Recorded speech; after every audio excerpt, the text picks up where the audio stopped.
that is to focus on that and help young people really to best articulate their value proposition, to focus on the challenges at hand in the 8 different categories and solve those particular challenges. So the judging criteria is all about your idea. The bar is being set so low, not that we're short of good ideas, but we're trying to make sure that everyone out there that believes in their idea feels that they have a home where that idea can be nurtured. Yes, and this is the process that you're going to go through. Most of you will have gone through our application process. I'll share the statistics very shortly, but following on that is these thematic sessions, which are meant to inspire each of the different budding entrepreneurs in their respective categories. After that, we'll get into a bootcamp, which is slightly more intense, that is focusing on the business within the idea. And all the participants will either pitch in a video format or just submit a simple, what we call a pitch deck, just like a one sheet of paper articulating their business. And then we'll give you up to 6 months support and incubation. One of the questions that we've had coming in countless times is the issue of intellectual property of your ideas. And I want to take this opportunity to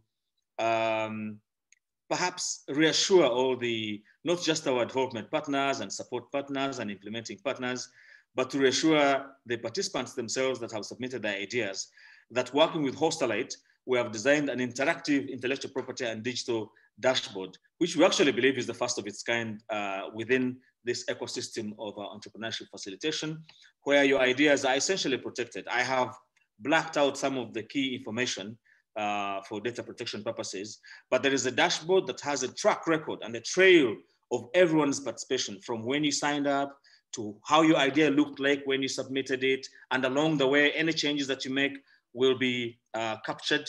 It starts with an initial valuation, first stage, second stage, and contract proposal when you do win that 100 million. So you'll be receiving messages from my colleagues once you go past the initial evaluation stage. This is the same platform that the judges will be using, where they will be scoring your ideas based on key parameters that you will all know about.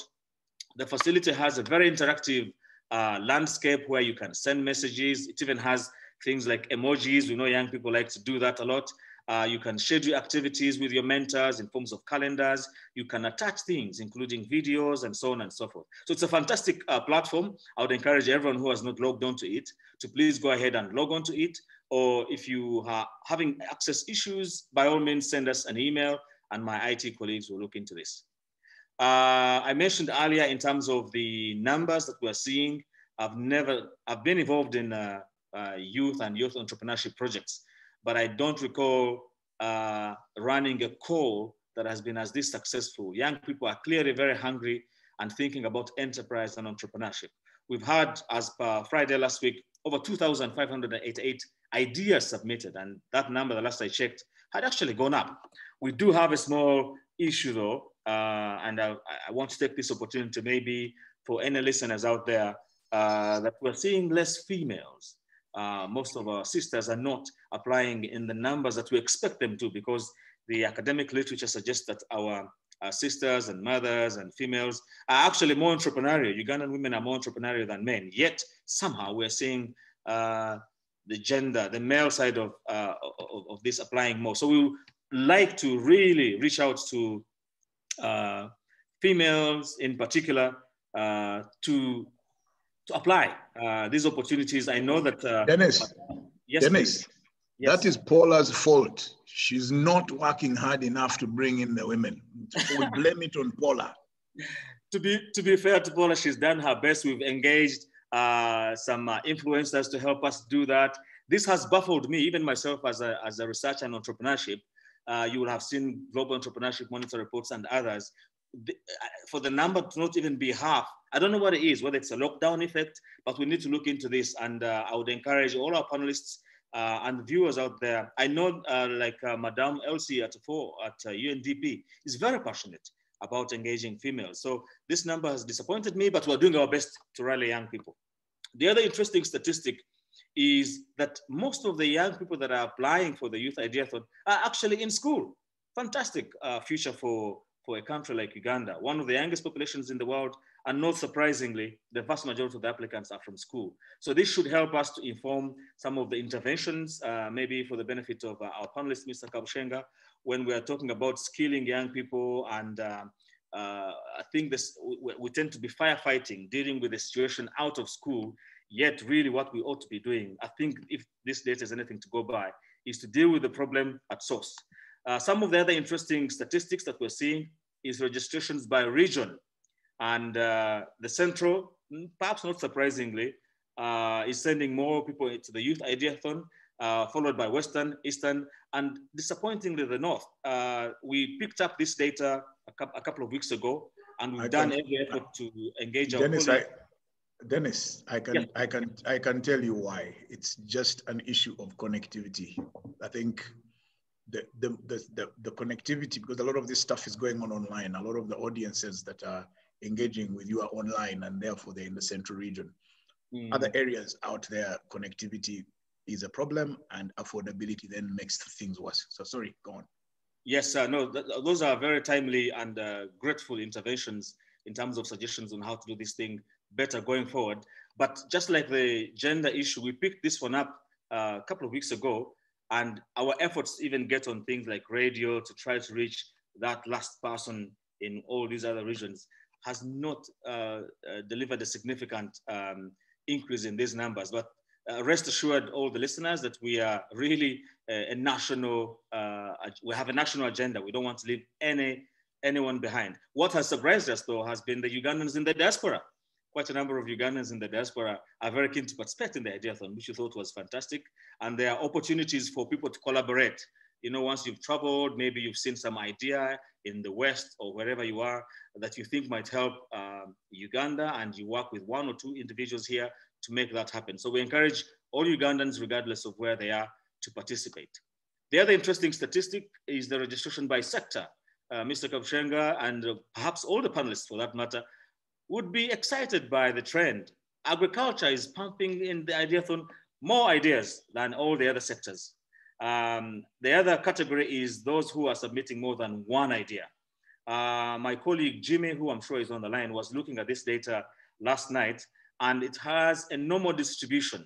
So you can assume that even if you distributed all these ideas to each of their respective categories, that agriculture will still have more submissions, followed by, I think, the creative industry, science, technology, engineering, and maths, that's the ICT sector, and manufacturing and urban development. We still have a few issues around mining and renewable energy, but we do have a panel discussion on that particular issue. We will be hoping that the panelists can share more light in that as well.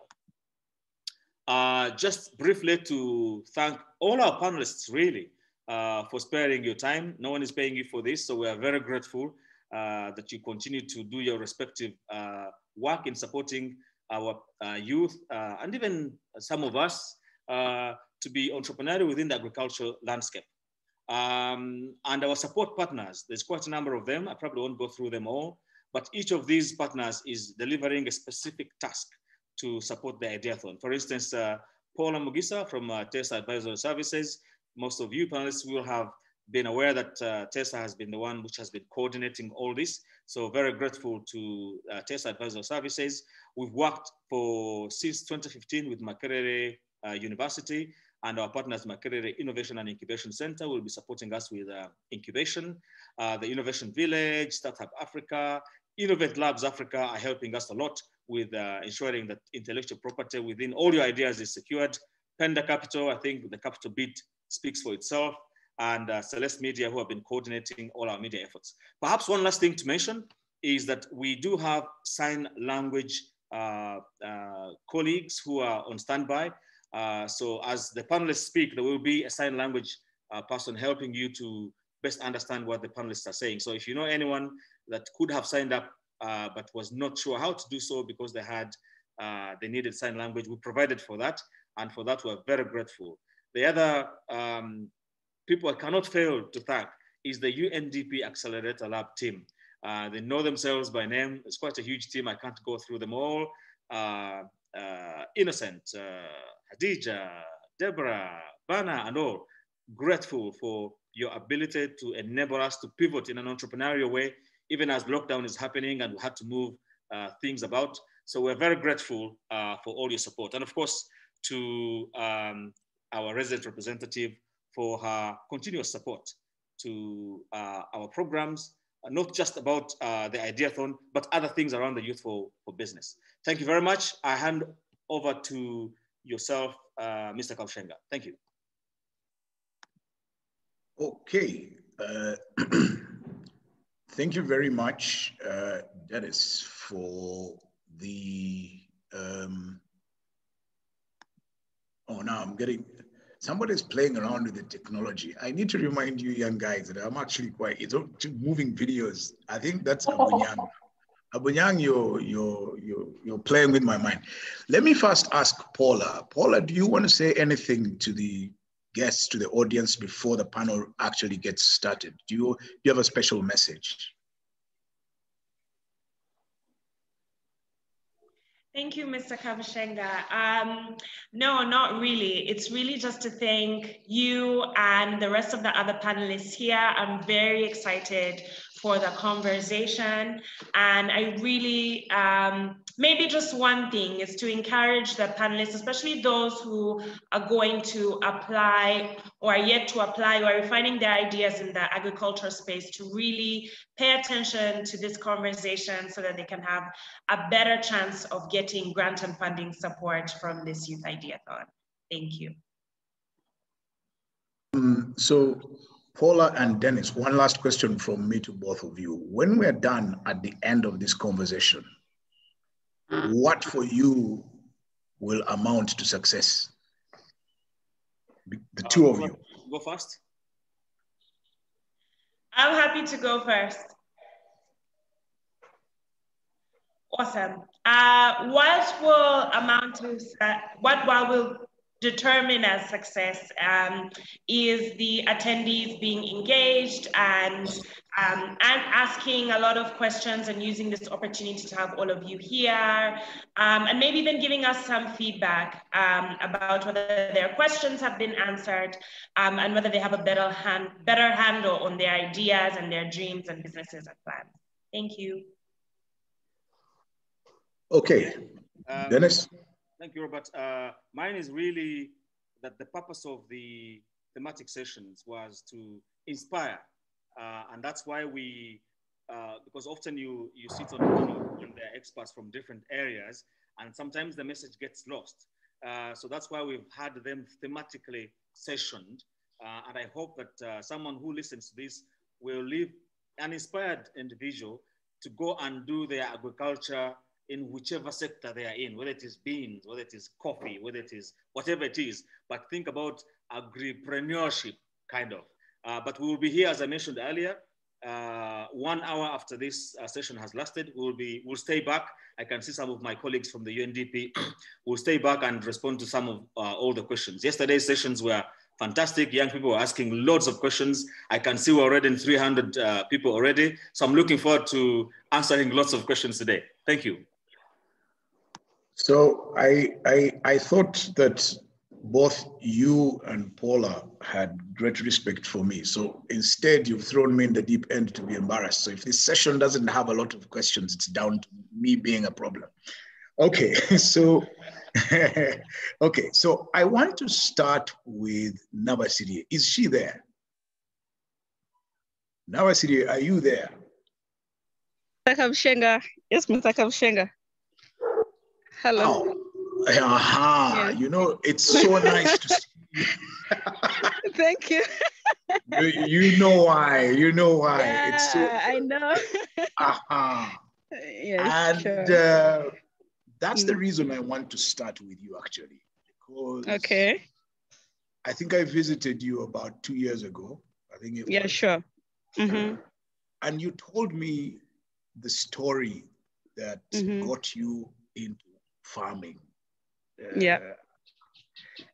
And I've reflected on it all these times. The things that drive us, the things that get us are completely different. So for you, and if you don't mind, just tell the personal story that you go into farming. I really want people to hear that, because people in their personal circumstances sometimes become so desperate, they become and think there are no solutions. But I liked the way and how you ended up in farming. So there was something about your child that got you to go in. Yeah. So you tell that story now. You have 10 minutes. Okay. Thank you, Mr. Kabishenga. I'm really happy to be here and to see you. Hello, everyone, once again. My name is Sandra Navasilia, slave farmer. The story, very interesting. Anyway, I started farming not long ago, and it's because I where should I start? Anyway, I'm a mother and a teacher. I was teaching, then I gave birth. Place to start. Okay, it makes me emotional, but I'm trying to compose myself. Well, I gave birth to a child who had defects. She had a cleft lip and cleft palate. So after giving birth to her, we had to undergo surgeries. Actually, there was supposed to be 3 surgeries. And like she couldn't breastfeed, it was expensive, like buying formula and all that. So as I was home, I decided to do something, like to stay home and take care of her, because I don't want to leave her with maids. So as I was home, I told myself, but I can't just be at home doing nothing, because I've always been an entrepreneur. Before being in schools teaching, I used to hold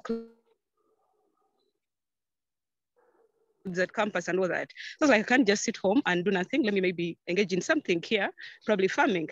That time I was still married. So I told my then partner that, you know what, instead of like us hiring maids, I can stay here and take care of our child. And while at it, I can do farming. So like, oh, no, you can't do farming. Well, I'd never done farming, rather. I'd never done anything to do with farming, not even planting beans or cassava or maize. So I told him I want to do tomatoes. I've heard stories. Actually, what I didn't tell Mr. Kabishenga, it was a newspaper. I think that time you're advertising Harvestman Expo for 2019. So there was some lady, I think it was some lady in Mbale. So you had captured her picture, people had gone to her farm doing training, for training and all that. So I told myself, if this lady is above 50 years and me who's not even yet 30 years is doing nothing, this lady is doing farming, I think I can do something about it. So I told him that I think I can do tomatoes. I was like, no, you can't, you've never grown anything, you cannot do tomatoes. Basically discouraged me and told me, no, you cannot do it. And I can't fund you, I can't give you money to do your agriculture. I told him, you underestimate my potential. May I have a feeling? I have a feeling that I'll succeed at this. So give me the support that I need. So he discouraged me. Then I had the young child. Actually, at that time, the baby was about 1 month. So somewhere things didn't work out. And but I was like, I wasn't going to feel sorry for myself. I told myself, you know what, Sandra? If this is not working out and you're convinced that you can make it in agriculture, like these old people are doing it, me, I'm young, I'm energetic, I've gone to school, I have a degree in education. So I can't just sit at I didn't feel sorry. So we kind of parted ways. I was left with a young child who was supposed to undergo surgery. Like emotionally, it was too much, you're a young mother, this child is, how she's going to turn out with her defects. So, but I didn't feel sorry for myself. No, nobody canceled me. I canceled myself and I started farming. I didn't just started to look for people who were into farming, tomatoes, yes. So I, had to, you make phone calls, ask people, do you know someone who's into farming? Like, oh yeah, we have some old men who are doing farming. So I visited a few farmers, I think around 3 or 4. So I told myself that, Sandra, no, actually that time, that was my turning point. When my marriage kind of ended, I had this young child. I was broke, by the way. I didn't have money. So I was broke. So let's Sandra, just Sandra, just a moment. So you have 3 things. 1, you have a failed marriage. 2, you are broke. 3, you have a child with defect. How worse can things get? Oh my God. It was just terrible, but I didn't cry. That was, like I said, that was my time. I was like, no, Sandra, because I was still young. I was like, I believed that I was still young, and I knew I needed to disprove so many people, including him, that yes, you've left me, you've left the child and all that, but I can make it. Remember, I didn't have knowledge about agriculture, no knowledge, no experience, no nothing, no money. But I was like, I'm going to do farming. I think I had little money, about 2M in the savings. was it even 2M? I think I had like 1M. The rest I started collecting because when I started farming, that's when I started like getting training, rather starting trainings and all that. So I got the knowledge, little knowledge about agriculture, and I started farming there and then because I knew I needed to take care of my child and also myself. And also to disprove him, tell him that, you know what, you didn't believe in me, you understand my potential, but I can make it. So I didn't feel sorry for myself. I started farming. I got the seeds. I got all the things that I needed, and I knew I was working on a small budget of less than 2M. So what I did the hard things. I should say the hard things because they told me, oh, you know, with the tomatoes, you have to do the nursery bed, the ordinary. I was like, I'm going for hard things because I needed 100% results. You get, that was the only the money that I had, the money I started farming with was the only money I had, like the only money I had. So in case things had failed, I was going back to zero with nothing, a family to take care of and no money. So I gave it really my all. I started farming. Then my child we went for the surgeries, blah, blah, blah, blah. Then I never looked back. I used to wake up like at 4 a.m. in the morning. I sleep at 11. You know, no irrigation system, no nothing. We fetch water from the tank with jerrycans, carrying jerrycans around 40 in the morning, 40 in the evening.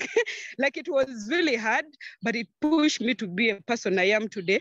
And it's because of that girl. I was like, my daughter, yes. I was like, no, I need to do this because, I mean, this is all that I have. So later, I think 4 months in the business, I realized that, well, farming is a good thing. I can really make money. Then I started posting my things on social media, like just to encourage other women, young women. Well, I used not to share. I never shared my story. I think this is the first time I'm publicly sharing the story. But I wanted people to look at this other brighter side, don't like feeling sorry. Oh, yeah, Sandra, oh, how you started, blah, blah, blah.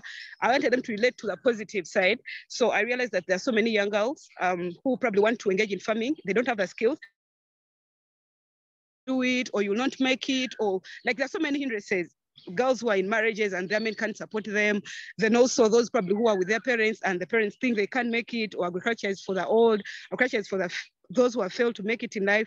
But it's like, hey, I'm a graduate and I decided to like sit home and engage in agriculture. And right now I'm doing it as a business, not something I started as, you know, as probably, I won't say hobby, but something to occupy me because that time I was at home. I needed something to keep me busy as I take care of my daughter. So I realized that what I was doing was impactful. You know, I started sharing my story, not the family story, but I mean the story of you can be nice looking, you can be educated and still engage in agriculture and a living. So that is the story. And that's how I ended up in agriculture. That's how and the passion, by the way, the passion developed later. I didn't have it at first. Not that, yeah, I was passionate about agriculture. No, it's because I needed money. And when I was into it, I was like, wait a minute. So people eat every day. People need these vegetables. People need, and not so many young people my age are into farming. I can do this for myself. Then I realized people were like, I was an inspiration to people like, oh, Sandra, I want to be like you. Oh, Sandra, I want to see. And because I never gave up on myself, I never gave up on myself. I never felt sorry. I never looked back when everything seemed not to be working out. I was like, no, let me push myself. And it all turned out as an inspiration to other people. So that's when I started, like, I was like, I can really do this as a business and a living. So that's my brief story. You told me 10 minutes. Sorry. So yeah. Have been perfect. Yeah. But so how has it worked as a business? How has it turned out? And you remember how there's a part of that story you left out. How did you get the land? That I thought was very ingenious of you. How did you get the land? Sorry, because I told me 10 minutes. I had to summarize that story. Well, don't worry, we have 2 hours and I'm in charge. Okay, thank you. Okay, now the land. I didn't have the land, but I was hiring I had the land where I'm farming, where I started. Yes, I didn't own it. I didn't own the land. And how did you come? I talked to my landlord. How did you come up with the idea of hiring the land? Well, the idea was because, I was like, because I needed the farming. I needed to do the farming. That was number one. But you can't do farming in space. It has to be land. So I was like, no, I don't have land. I don't have to go back to the village and where. So like, if I want to do farming, land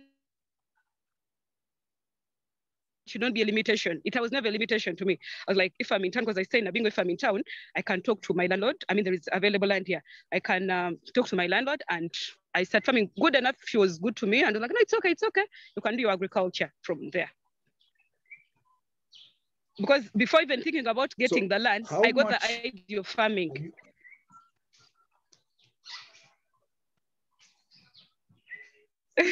So how much? Yeah.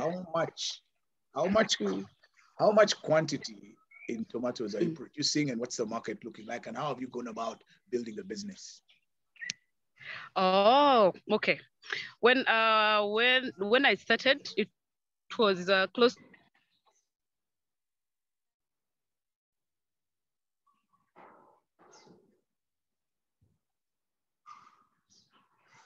to sell. And by the way, very important for you who wants to join agriculture, it should be market driven. You should know where you're going to sell your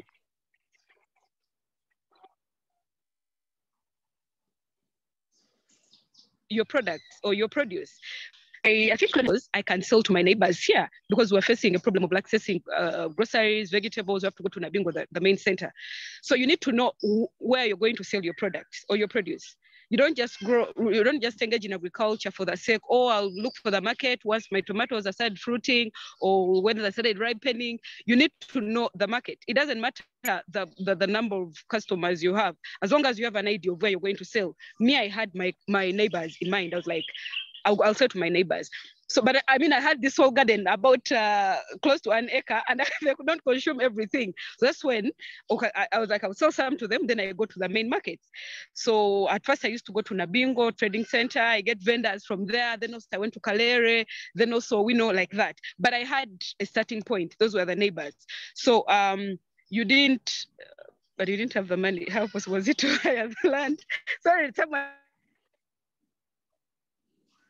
is comment. I don't know whether I should respond to the comments now or maybe later. Oh, okay, fine. Later. I'm the one asking the questions. So yeah. So I got to grow in my business, you know, after like I think a year. I got to, because when you're into this business, you learn the dynamics, you know, you get to know what do people want and all that. So at first it was my neighbors, then also the vendors and also Kalere. Then I think 1 year down the road, because I'd gotten some money, I had to hire land in some place in Kaumo. I had to hire land and also like to expand, you know, to expand the business. So I was like, and I can't still, because that one is big land, about 1 acre. So I was like, I can't like be getting produce from that side, Kaumo, and also bring them to Nabingo. You know, when the business grows, you also have to grow like your mind and also think, you know, think big. So what happened, because I use social media so much, because you're asking about the market, how I got the market and the business and all that. Last year's lockdown affected me so much. And I think all farmers, you know, we used to sell boxes of tomatoes at 100,000, 150, 80,000. You know, you invest hugely in the business and then you get little money. So because I had great experience, I'm so much on social media, Twitter, Facebook, blah, blah, I was like, but Sandra, I can use my platform to sell my produce. Because before I was just posting my story, me harvesting, me in garden and all that. So I got the idea of now selling online. I think that was early this year, because I replanted beginning of the season. So I was like, I think I can use my platform. On Twitter, I have over 20,000 followers, you know, and like I can use that platform. Also Facebook, I have a huge following. So that's when I decided to, because and another thing I wanted to stand out. I've always wanted like to be a different farmer. Well, so many people are growing tomatoes, but what makes me different? What makes me special?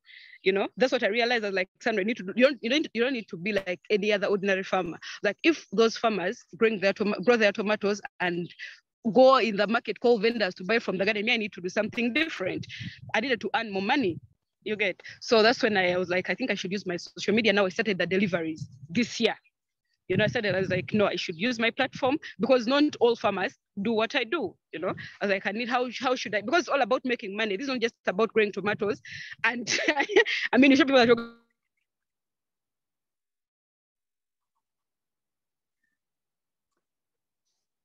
Sandra, can you hear?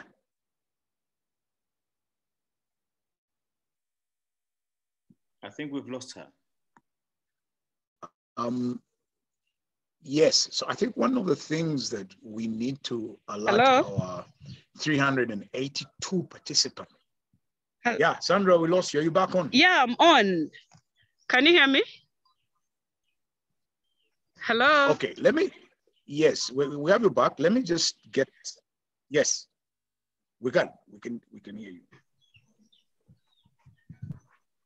Okay, so I wanted to just warn all the 382 participants. Listen, so first of all, let's get some ground rules. If you are not talking, just mute your, kindly mute your microphone, because that will avoid interference. And I'll just say this, that because the internet, remember, this is the time lots of people are doing a lot of work online. So the internet in Uganda is generally unstable. So please be patient with us if people break off and so on. But so this is the time I want to bring in someone else. I always find that in these sessions, it is better that the women give us a head start because it sets the tone. So, Omsha, the engineer. Yes. So, Anita, can we hear you? Are you able to speak? Yes, I can hear. But I didn't get that question. I want to be sure. No. I was asking whether you can. I was asking whether you can hear. That's all that I asked. Yes, perfectly. Okay. You're an engineer, and then you were working a corporate job, and then you decide that, no, this is not enough. I have to set up a distribution company to distribute food. Tell us about that idea. What do you do? Okay. Hello, morning everyone. We have almost 400 people. Yeah. Just a bit about me. I'm an engineer. I'm an electrical engineer. That is a full-time job. But I think around 2020, at the beginning of 2020, just like. Sandra, do you want to? Anita, do you want to speak into your microphone because there's something muffled about your sound? Is this better? A bit. A bit, eh? Okay. We're probably going to see. Go on. Is this better? It might be me. I don't know if other people can hear you well. Dennis, Paula, can you hear her well? Yes, I can hear her well. Yes, I can hear her. But something happened. Okay, go ahead, Anita. Okay. Don't worry about me, Anita. Go ahead. Okay, so a bit about me. I had started saying I'm an engineer full-time basis, but then around 2020, when so apart from being an engineer, I'm a farmer. So I've been growing passion fruits from I think 2019, and the business was growing. The market was ready. Everything was really going smoothly. But then I wanted to adventure because we all know. I mean, we are youth. Our needs oftentimes they exceed the income that we get from our 9-to-5 job. So looking for a side hustle, being able to make sure I achieve my retirement plans on time. So I decided to do passion fruits and they were doing so good. Then around 2020, just like Sandra, I wanted to do tomatoes. I was like, I can actually expand and do tomatoes in order to get in more money because the market was booming. I had done a little research, seen some farmers, seen how much they were reaping big. My colleague from Umeme was reaping a lot of money from tomatoes. So incidentally, 2020, Feb, March, COVID happened, and that's when I was starting. So in my market research, I visited markets. I went to Nakasero, visited Chireka, visited Nakawa, and then I noticed, like Sandra said, my voice is too low. Somebody said my voice is too low.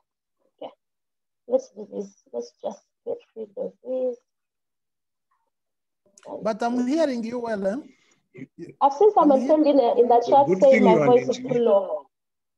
Yeah, you need to be sure that you're not adjusting your mic. There's a muffled hardware issues.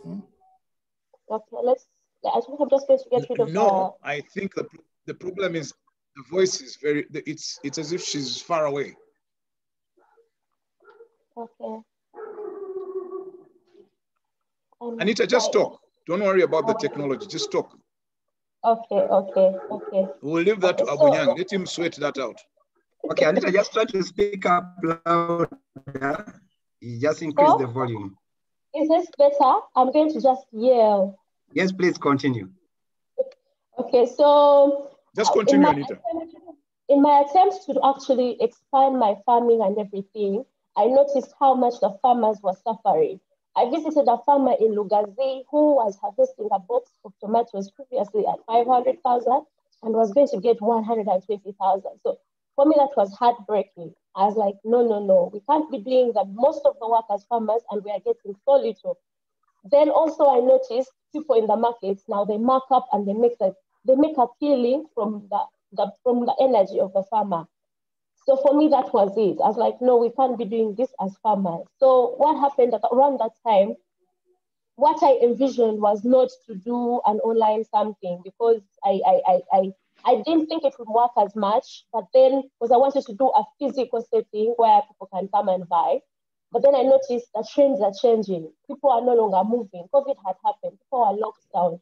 And then people also want convenience. They want to make sure it finds them where they want to use it. No one wants to go, okay, very few people want to go and search for what they want, but the large part of the people want to receive it in a place of convenience. So that is when the whole idea of being able to have an e-commerce website set up and something that is where I can deliver to our customers, source from different farmers, consolidate, package, and deliver to the farmers. So that is basically how it started and how it's going. That is basically it. So, Anita, you're saying that's how it started, but in your mind, how did you conceptualize this idea and how did you construct it into a business? So the idea started with me as a farmer. The idea started with Anita, an engineer, looking for extra money, looking for how much more can I bring to the table. Then I'm like, okay, let me do farming because you grew up as in a family where you're doing agriculture. If you're not doing agriculture, you're seeing how much little any other women in the community are getting from farming.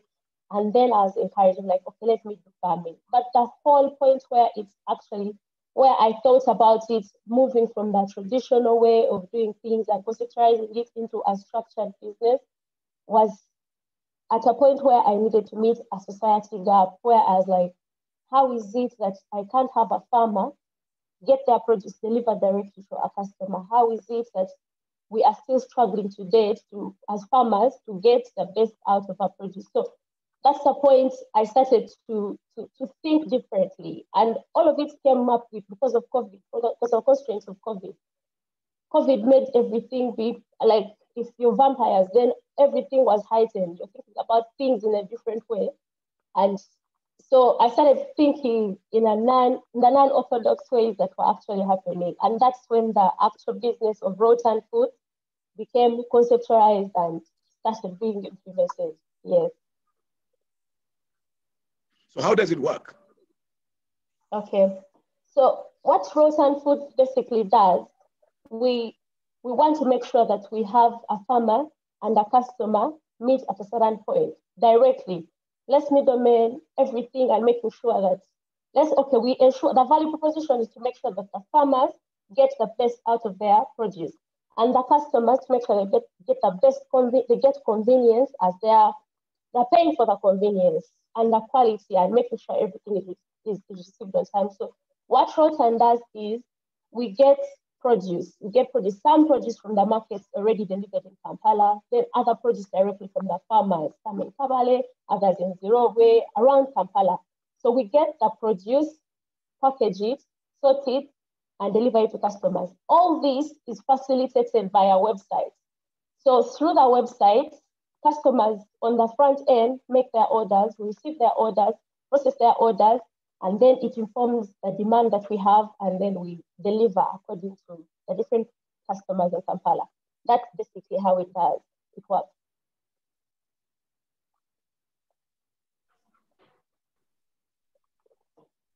I have been struggling with my matoke. Now I am going to look for you. Yes, I think you might get me a better price and save my, you save me a lot of headache. Yes, yes. So how does somebody who may want to get onto your platform, like me, now I want to bring you my matoke, how does somebody find you and become one of the people whose produce you sell? Okay. So right now what we are doing is doing a one-on-one with the farmers. So far we've been in operation for a year, and I'll tell you that's how business grows. At the beginning, we did not have a direct contact with farmers. So progressively, after studying the trends and the demands of customers, so I'm able to estimate, depending on the data I have analyzed from my system, I'm able to know that maybe in the next 1 week, I'm going to need these volumes of my token. So what I do is, let's first go back. So how does Robert become a farmer? So the starting point is, I'm doing one-on-ones with particular people. I come and say, okay, we are looking for onions. Onions are best grown in Bale. So I find out where the farmers who are in Bale who can actually give us onions. So I engage the farmers, confirm the volumes that they're able to give me, and then when they're able to harvest, then they're able to package and deliver for me and put on trucks and deliver to Kampala. So that is all informed from the data that comes from the demand that is on the other side of the customers. And then, then I tell Robert, please send through your onions, send them to Kampala so that I can be able to meet maybe my weekly, my monthly demand that's available. Yeah, so that's basically how Robert comes through. I engage Robert on a personal basis. So I have to say that the future of Rotan, that's the now. The future of Rotan involves a platform on our e-commerce website where farmers they apply to join us as farmers. They are vetted through the process. We go, we visit them, confirm that they actually have the produce, confirm the quality, establish their production trends, and be able to have them in the system. So that anytime we have an order from a customer, we simply process an order and give it to Robert at the farm, and then tell him, we want this number of matoke, get it ready, we're going to come and pick it. So that is the future. That is the next step for Rotan Foods.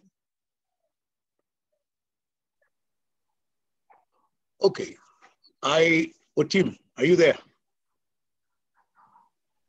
I'm here. Where is Otim? Brilliant. So Otim, a lot of young people that I speak to about farming, their biggest worry and concern, and it's a factor that discourages them the most, is capital. How can they access money? People like Sandra, you could see that at the beginning, she was wondering, how am I going to make it through? You have been raising money. What would you say to young people out there, the 415 of them listening to them? These are the places where you can go and get money, or this is what you need to be in order to qualify to raise money. What's your story? You tell us, and how does that happen? Thank you, Robert. Well, that's a hard question, actually.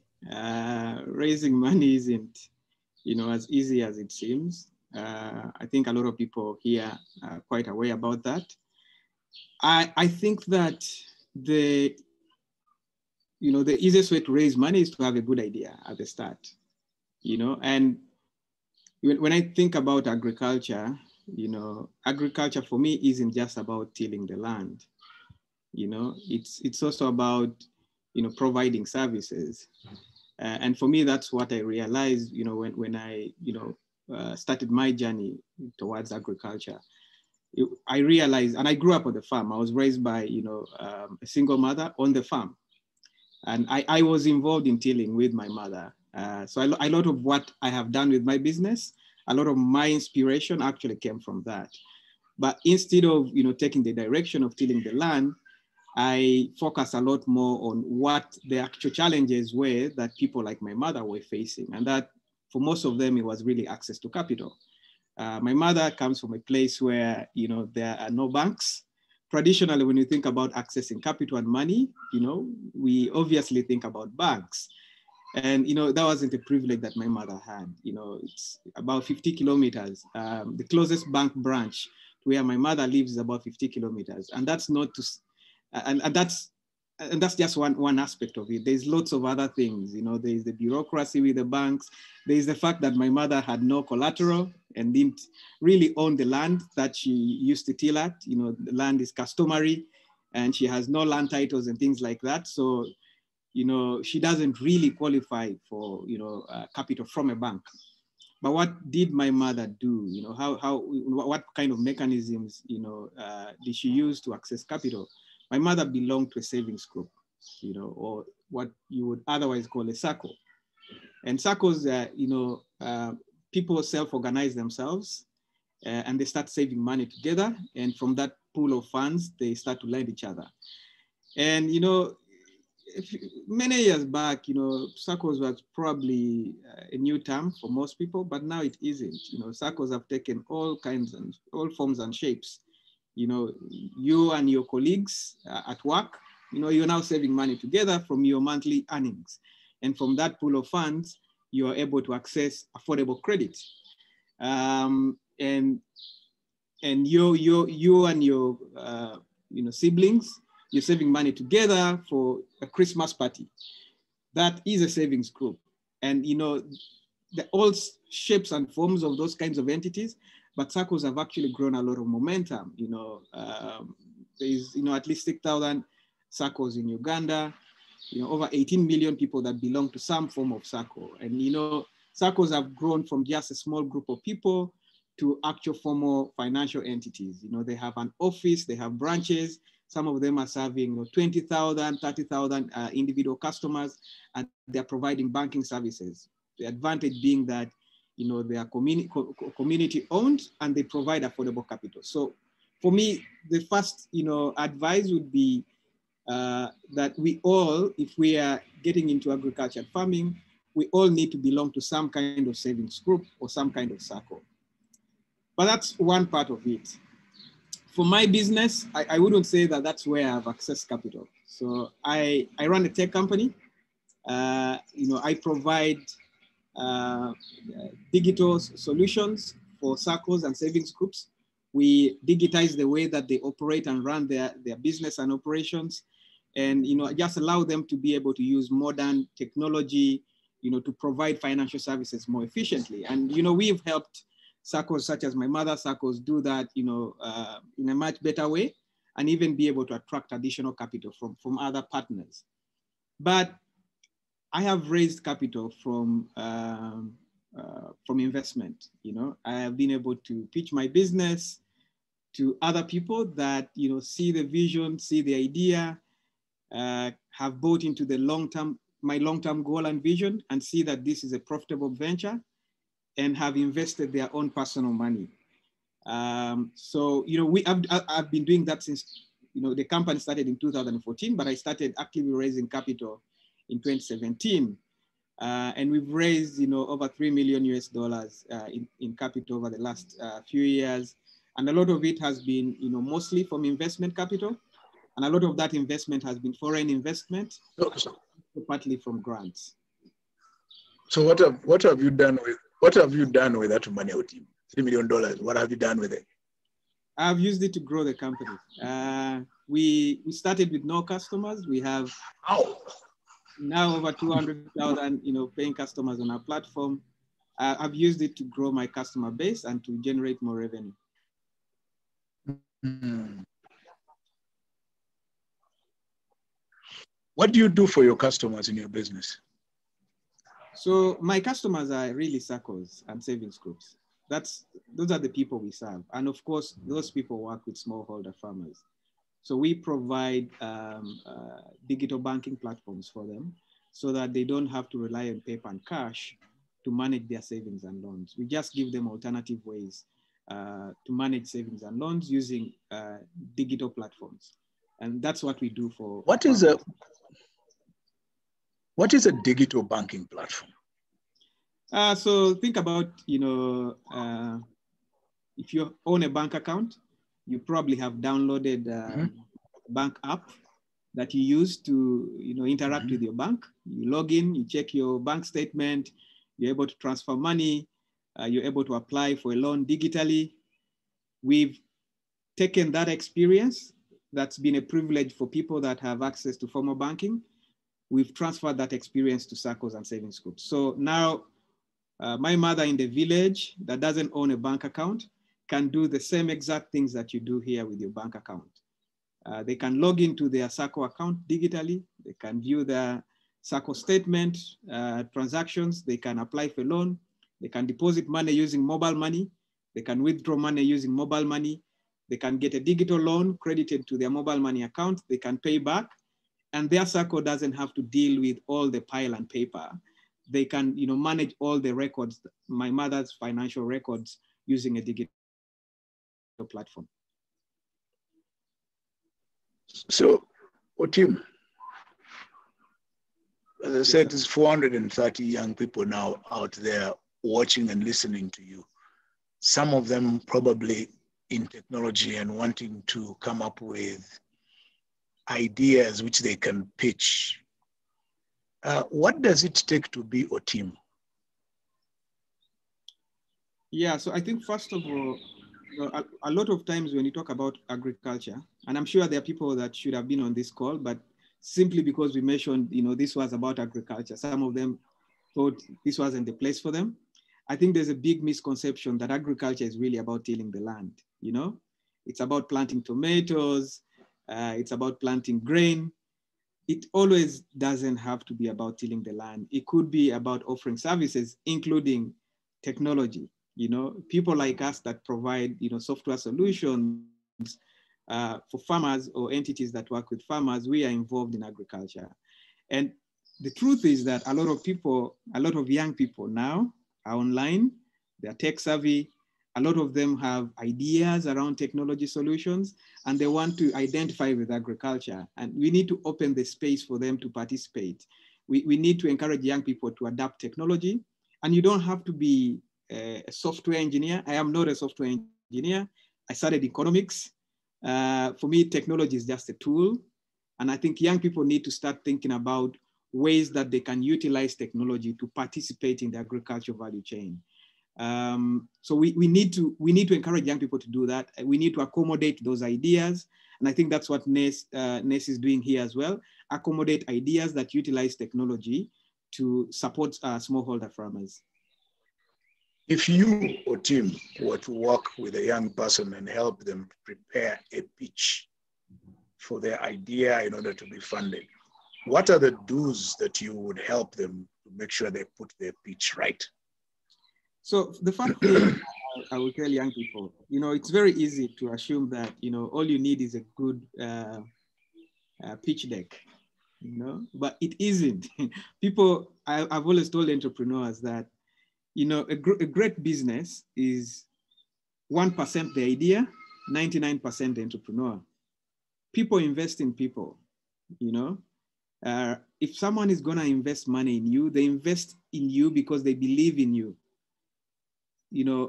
If you put a great entrepreneur on a terrible idea, they can turn that idea around and actually, turn it into a great business.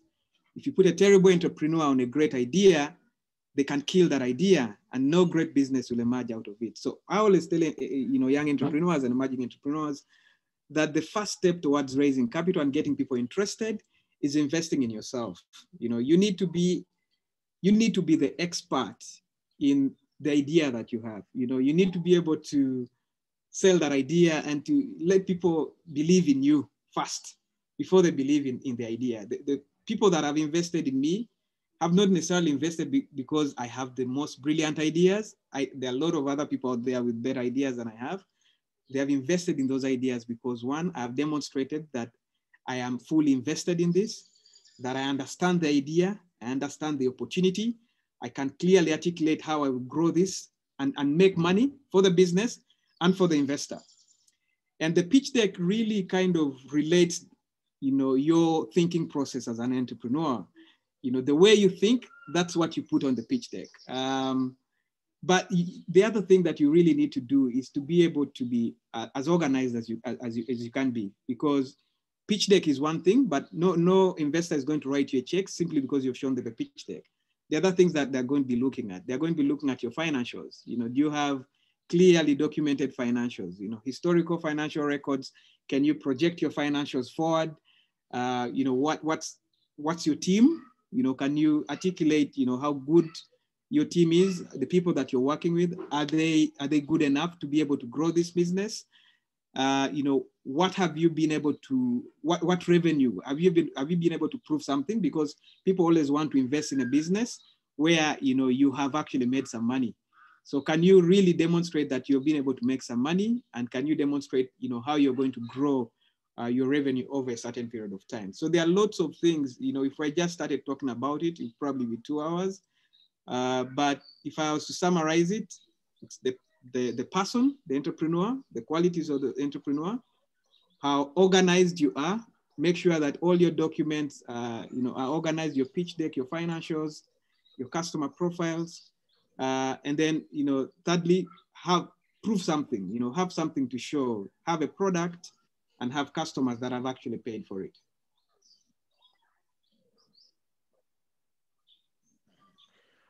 Okay. Noah, are you there? Yes, I'm Noah, here. are you still alive or you have died? Yes, I'm so alive. So, you I know, hope you can hear me clearly. Yes, we can. It's just your camera that's poor, so we can't see how handsome you are, but that's fine. So let's do this. Noah, you work at ABI Trust and you support smallholder. So advise our people, what does it take to access these kinds of places? I mean, these are 445 people out there on this. They just don't know, they fear these places. I remember when I was a much younger guy, you know, you would look at a big office tall building and you even fear to enter. Then when you enter, you find Muzungus and you even fear more. So that's what, it kills the confidence of many people. How would you advise people? What's the best way to approach organizations like yours? Thank you, Robert. I'll start from Gerard's submission. First, of working on yourself. You know, confidence is within, it is not outside. That is why we have mirrors in our bedrooms, not at the gate. So that before you, Gerard said you need to invest in yourself. You know, the reason why we fear sometimes is we know we don't have answers to the questions these people are going to meet in glass offices or polished offices are going to ask. And that speaks directly towards the issue of the business case. Gerard again highlighted, you know, things people will be looking out for from you, for you to qualify for their money. It's not about your looks. It's not about much as looks matter. It's more to do with what you're doing and how we are going to benefit from it.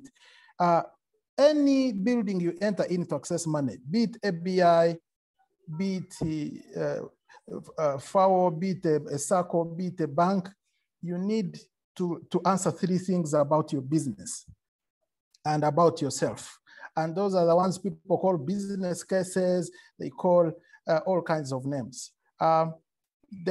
Anyone who's going to support you will support you because you are able to answer 3 things rightly.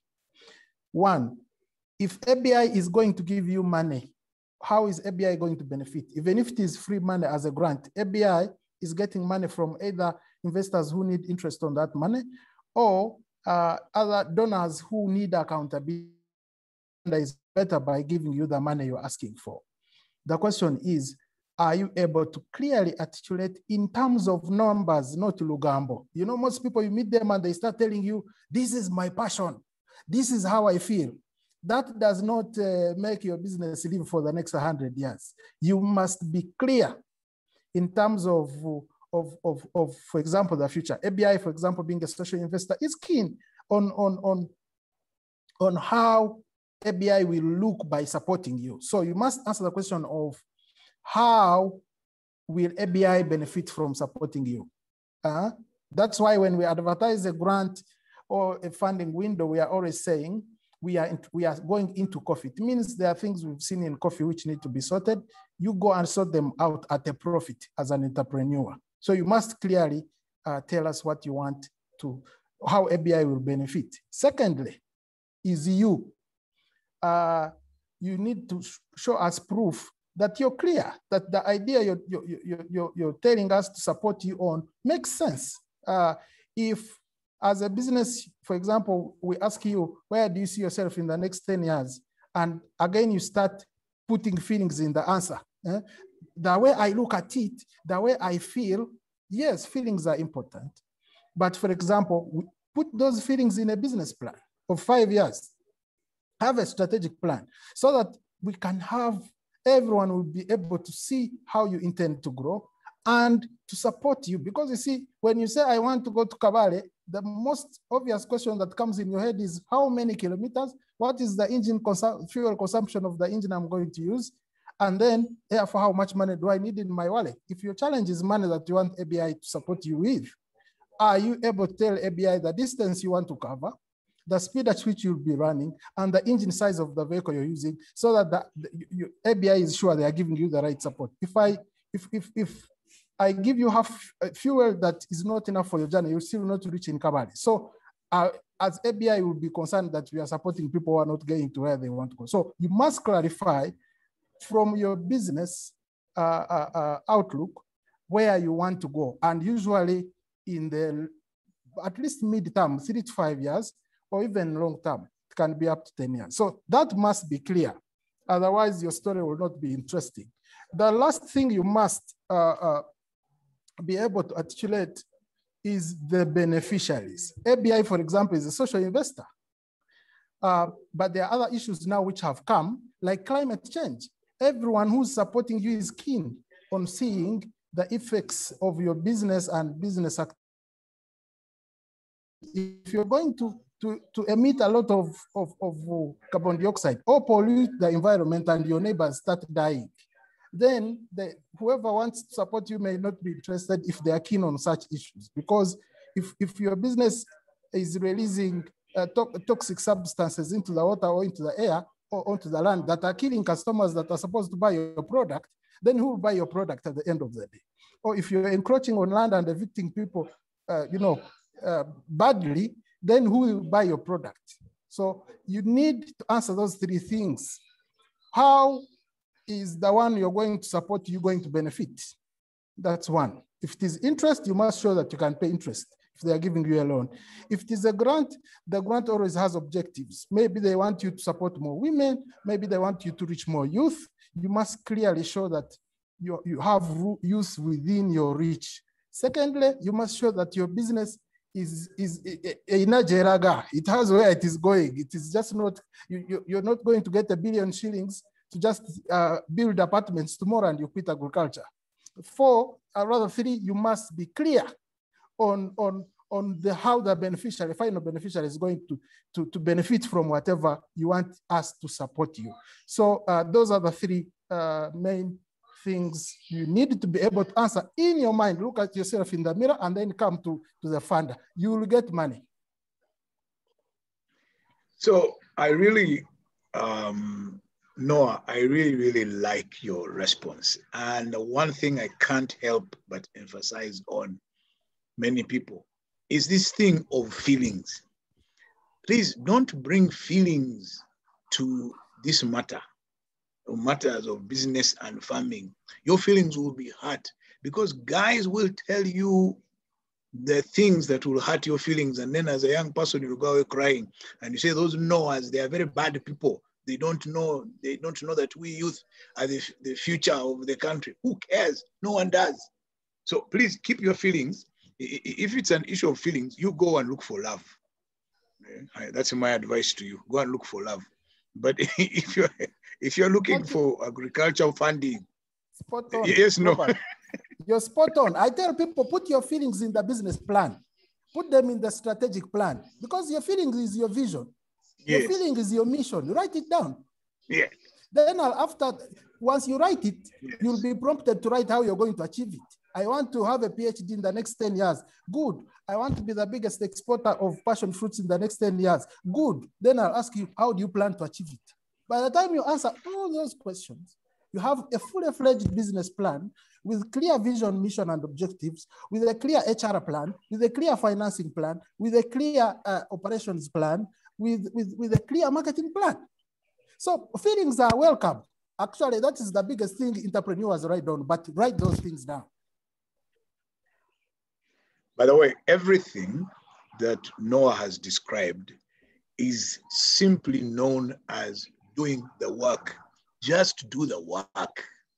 There's no sympathy here. Just do the work. Put everything together. So I want to invite back Dennis. Dennis, are you there, Dennis? Yes, I am. So Dennis, you've been following a lot of the questions that have been coming up. I wanted to make you a co-host here for that purpose, really. If you could just collect 2 important questions that you have seen there for each of our panelists, so that each one of them can answer the questions that have been put to them directly. So if you have 2 questions for Sandra, maybe we use the same cycle. So 2 questions for Sandra. If you can read, so what I'll do is I'll ask each, actually what you do is just read the questions that have been asked, 2 questions for each one. Okay. Read them out so that each one then writes them down. So we decide which questions they're going to answer for this session. Then I'll get them to answer those questions in another round of discussion. So let's start with the questions. Thank you, Robert. I was going to suggest a very quick one, because there's over 33 questions. I don't know that you can hear me, but there's over 33 questions which I wanted to rank. We can hear you. If you could use the next 10 minutes to maybe follow up on one of the 2 issues that you may want to follow up with one of the panelists as I rank the questions, because there's too many of them. There's over 34, but my colleagues are responding to some of them. So if you give me 10 minutes, I will be ready with all the questions. Thank you. Okay, I just want to go back to Anita. Anita, are you there? Are you still alive, Anita? I'm very much alive. Okay, so Anita, in terms of logistics, planning and preparing logistics of distribution, how would you, and standards and the feedback that you get from your customers, how would you advise a young person trying to go into farming about the challenges and the things that they'll meet in terms of logistics of distribution? After you've grown your tomatoes, what next? After you've grown your passion fruit, what next? After you've organized your goats and pigs, what next? Those are because people think that after I have grown the story I hear is, you people, you encourage us to go into agriculture, but there's no market. How do we go to the market? Now you tell us how to go to the market. Okay, now you, Anita, tell us how to go to the market. What should a person do in terms of logistics for themselves to get ready? Okay. I think the first thing that I would start with is, I think one of our panelists alluded to the fact that before you start even saying, I'm going to harvest A, B, C, and D, you must know that there is a market for it. You must first do the market research, find out who has the need, where are they located, how will I meet them? Because I think that's the whole point of having a business. You start from the things that you want to do this, and then at the end of the day, how will I produce? I wouldn't be excited if I know someone who just woke up today and said, I want to grow tomatoes. But then the first question would be, you should ask yourself, who are my target customers? How will I reach them? And how much will I be able to sell them depending on the market? That's the first baseline. The second thing we talked about is, if I'm growing my tomatoes, how will I be able to get there? So people are doing so many non-conventional ways. If we do not have money available, there is logistics, there are trucks, there are nyongezas, I believe they are readily available for someone to be able to hire and deliver to either a market, deliver directly to a customer, or deliver to a school, a hotel, a restaurant that you have been able to identify. Yes, logistics is a challenge. Now, for other people who are on the, like on our end of dealing directly with the customers, we are leveraging the already existing systems. You can leverage already existing delivery techniques. They are ready, safe border, there are other, the safe border readily available to be able to deliver to maybe the customers that you want. If you have a little bit more money, that's like what a little bit more money as your business grows or at the beginning, what Rotan Foods has been able to do is we have been able to find, to mix models of logistics, find borders during when we are delivering, they are doing for us. Other days, they are making the money and also still feeding into Rotan Foods at the other end. So that is how I think as a young person. If I go to big businesses and dairy farms and other things, that's a whole different scenario there you consider. But a young person, you start from knowing who your target customer is, how you're going to reach them. After that, you can leverage the existing things, existing systems that are there, and then be able to reach your customer. Yeah. Robert, I'm now ready if you want to take. Okay. Okay, so 2 questions per person. So whose questions go first? Mr. Otim, how does your digital banking really help that youth who really wants to grow in agribusiness? Do you have like a provision to help the youth groups? I'm not sure exactly what detail that is. Then there's another question from Mutebi Martin. But why don't many people focus industrialization on agriculture? I think that is general for probably all the panelists. Yeah, some anonymous attendee mentioned that, may I know the opportunities available in agriculture innovation? This is specifically about innovation. Personally, I would like to hear the problems these farmers face so that I can get solutions, hence the innovations for the business ideas. What I was going to suggest, Robert, is perhaps I go through them. We've tried to rank them, and maybe panelists can make note of specific ones. Let's first distribute them. Those first 2 are for Gerald. The second one, I think the best people to answer are both Owomujishas. Both of them, they can answer the second one. On the innovation one, I would give that one to Sandra to handle. I think you bring in another one and let's see. This one is very specific to Madame Sandra.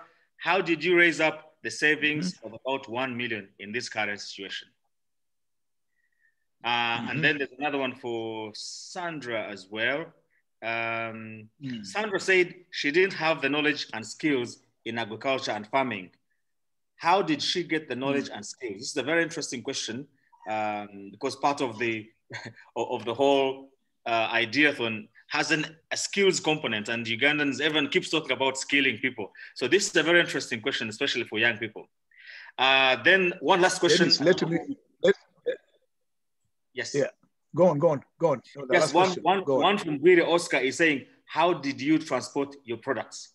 And I think if it wasn't Anita was mentioning using Jumia and existing networks and systems. Over for now. I wanted to add the guy who said, who was talking about skills and lack of skills in farming. I know people have been following my story. Just so you know, unlike Otim, me, I was born in town. I was an urban dweller. And the very first time I went to do serious farming was when I went to start growing coffee. And I knew absolutely next to nothing. But I went with what Noah hates. I went with feelings and passion. But I have managed to do what needs to be done. So let's Otim, let me stay with you. The questions that came to you, Otim, do you want to address them now? The ones that Dennis has read out for you. Otim, go ahead. Thank you. I think the first question was, how does a youth group access or benefit from our services? So if you are a group of youth and you have formed a circle or you formed a savings group, you can use our service. You can visit our website www.nsibuco.com.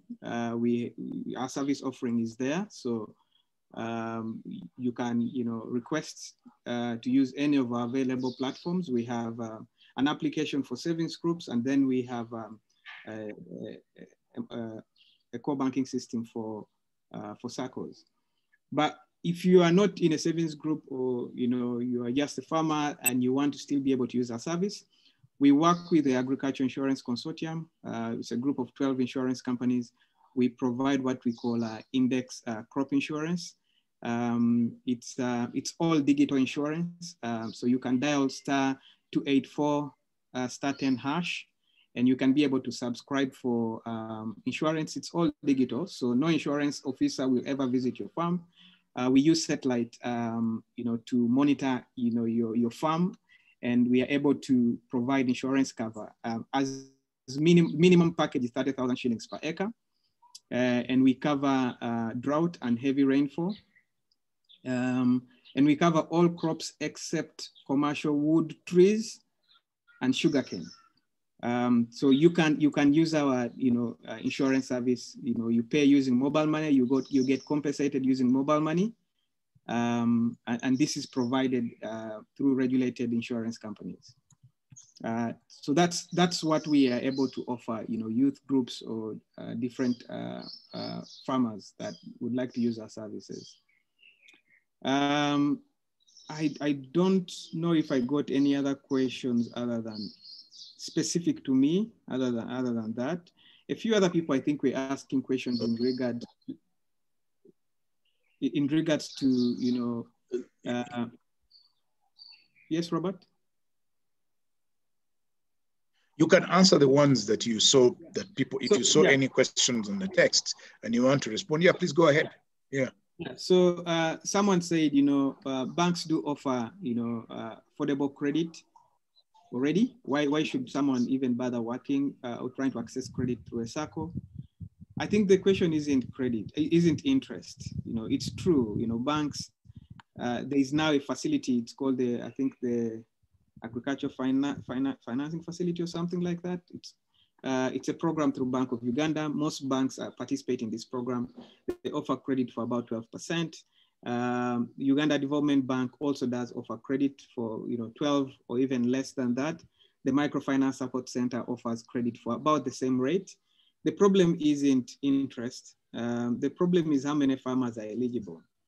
Eligibility is the issue. And that's why we encourage farmers to participate and work in circles and savings groups, because these are owned and operated by the farmers themselves, and the eligibility criteria within the circles, it's something most farmers can actually work with. So it's not a matter of interest. It's really about eligibility. How many farmers actually eligible to a bank loan? I think those are the questions that were specifically directed to me. Yes, you're right.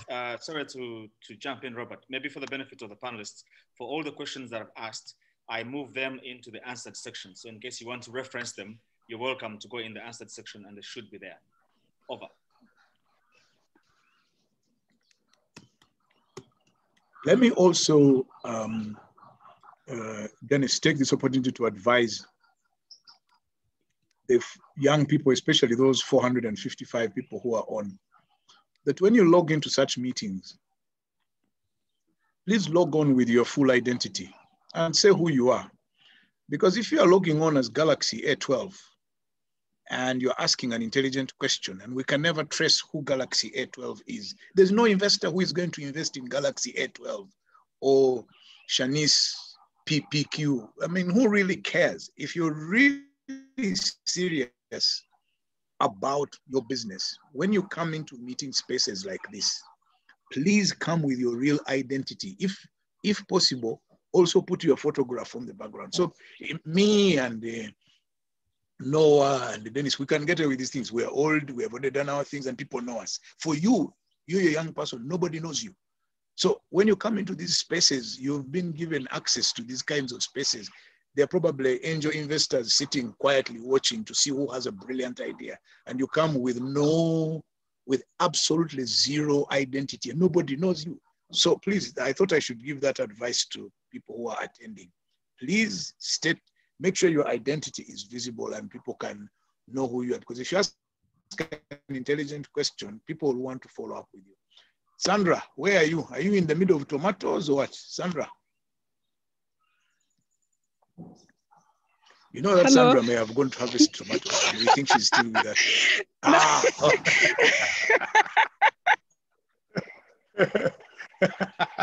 I told you.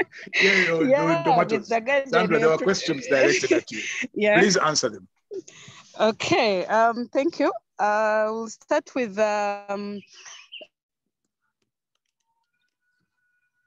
job, no financial help. Did you think of keeping some money for emergencies other than investing it all in agriculture? Well, no. I didn't keep any money for emergencies. I went wholesale because I knew agriculture. Okay, my mind was, I want to do this as a business, you know, business about taking risks. Of course, well calculated risks. You don't just take risks. So I invested all that I had. And it wasn't just about the money, it was also the effort. Well, most of what they forget in agriculture is not about the amount of money that you have. Because we've seen many people with money, yes, to invest in farming, and they have no skills, no commitment, no knowledge, and their projects fail. So yes, I had the little money, I invested in it, rather in the farming, and I also gave it my all. I told you I used to wake up very early in the morning, 4 a.m., because I didn't want this to fail. I mean, that's all that I had, all my savings, all my everything. So I could wake up very early in the morning, 4 a.m., then sleep late in the night, 11 p.m. So I really invested in not just the money, but also the time and yeah, that time basically. Then also someone I think asked me about, how did I get the capital? I didn't have money. How did I get the capital? Or I didn't have money to hire land. Where did I get the money? I already said that where I'm staying or where I was staying had, okay, yes, I was lucky that my land or my house had space, which is close to an acre. So I just talked to my landlord and told her, you know what, I need to do some agriculture on this land. And also it has a lot to do with humility, yes, how you talk to people, because I don't even pay extra money for this land, by the way. No extra money, no nothing. I just talked to this and she saw that I was serious. Are you really serious? Are you going to farming? I was like, yes, I want to do farming. So like, it's okay, no problem, just fence off the land. Actually, she gave me ideas on how to fence the land. So no extra money that I paid. So it had a lot to do with, yes, I think how I presented myself and how I presented myself, yes. Then another question was about how did I get the skills and knowledge? Because I said I didn't have the knowledge. I sought the skills and knowledge. That's what I said. You want something, you don't have the skills, go out, look for the skills. Knowledge is not going to find you in your house. Me, I knew I wanted to farm, but I didn't have the knowledge.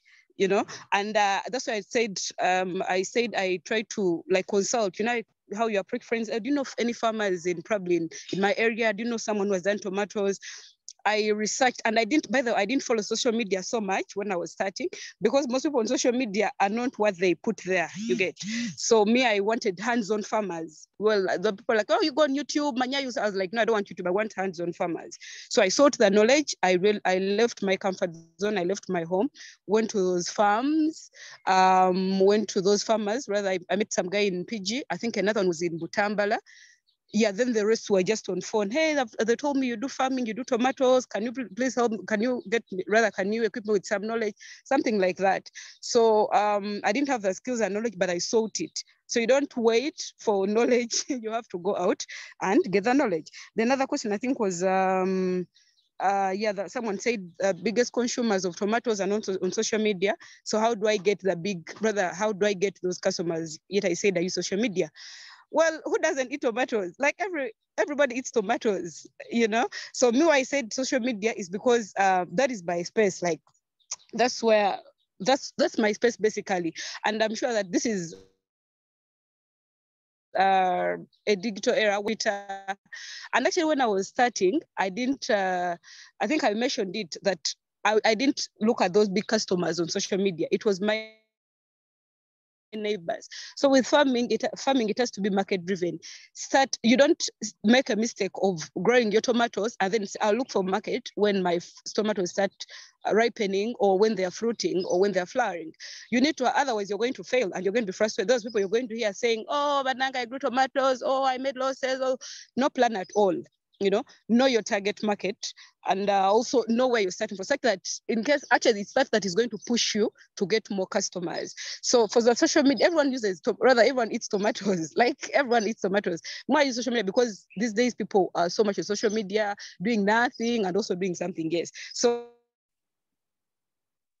for just, because I already had my customers, I told you I used to get, brother used to sell to Nabingo here, the vendors, and also Kaleri, and also Owino. But I realized I could not compete. Most of the challenges also most of the challenges that smallholder farmers face, or first-time farmers, is the competition from those big farmers, from let's say people with big farms, the 5 acres, 10 acres. So me, I knew I could not compete with those big farmers. So I could not take my products to Owino or Nakasero, those big markets. So I had to concentrate in my area. The biggest mistake farmers make, especially smallholder farmers or first-time farmers, and they say, oh, we don't get the market. They think of taking their produce to those big markets. You're in Masaka, and then you think Masaka with 1 acre or half an acre, you think of taking your produce to Nakasero. I mean, it's competitive there, but then there are some markets around your area. Masaka, concentrate on that. So me, that's what I did, and I really got good money. So I knew that I could supply to Nabingo here, then also Busega, and also Chitemo. You get. Then another question, I think probably it was the last one, it was about innovation, yes. Now, in agriculture, actually farming should not be just farming. I always tell that. It shouldn't just be farming. It should be, yes, besides it being market driven, you should also be an agripreneur. You don't just sell, rather grow tomatoes and then say, oh, I'll get the market when my produce are ready. No.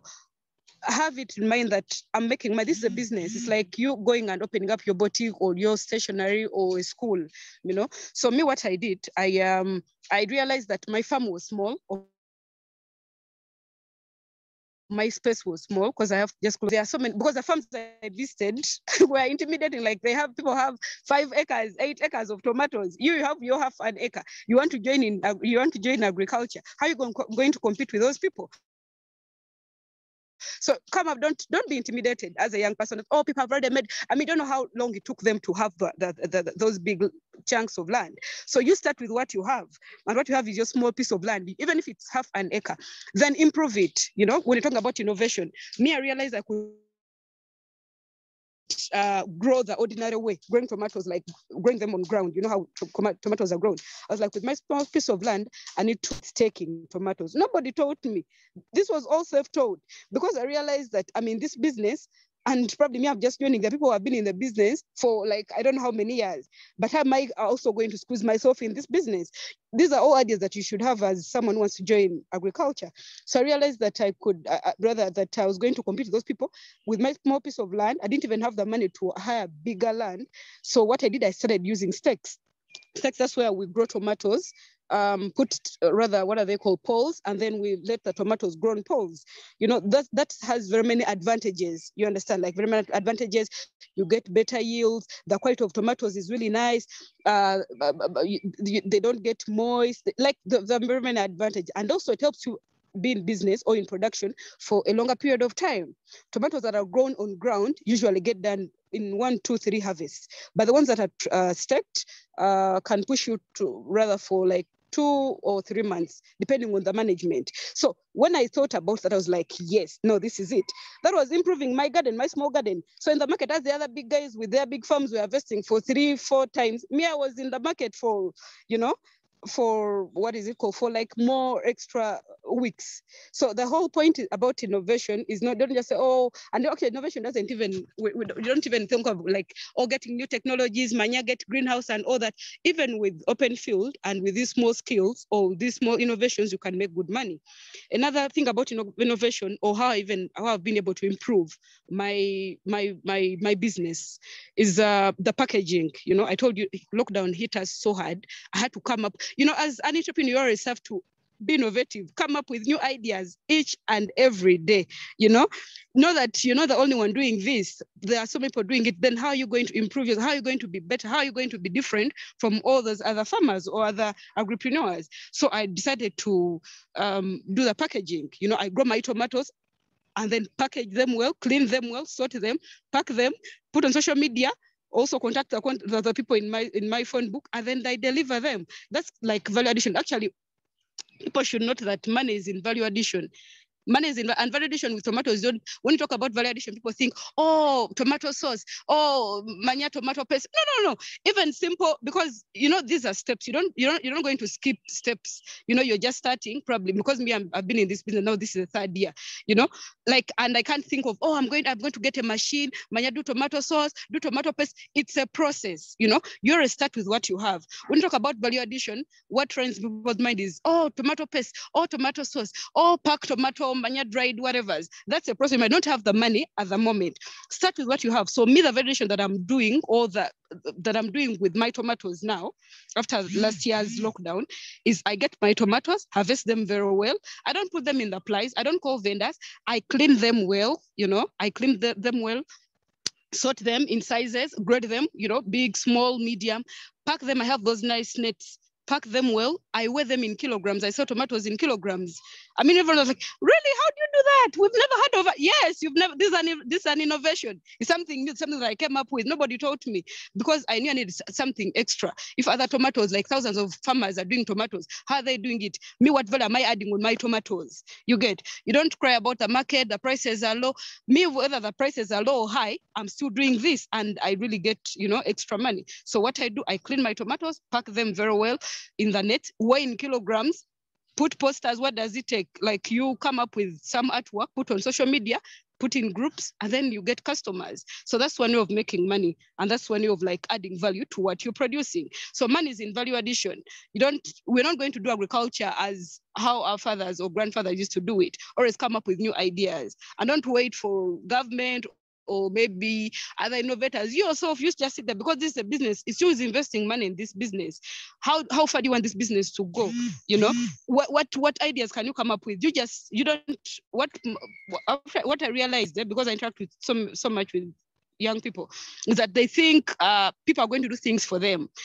Oh, Sunrise growing tomatoes or growing tomatoes, I also want to grow tomatoes. And then what after growing them? You always strive to be better than probably me, or maybe how I do things. And I think that is all. I think those I tried to answer a few questions, or probably most of them. Yep. Now I hand over to Mr. Kabshenga. You're a teacher. That's why. I'm sorry. Coach you. Yeah.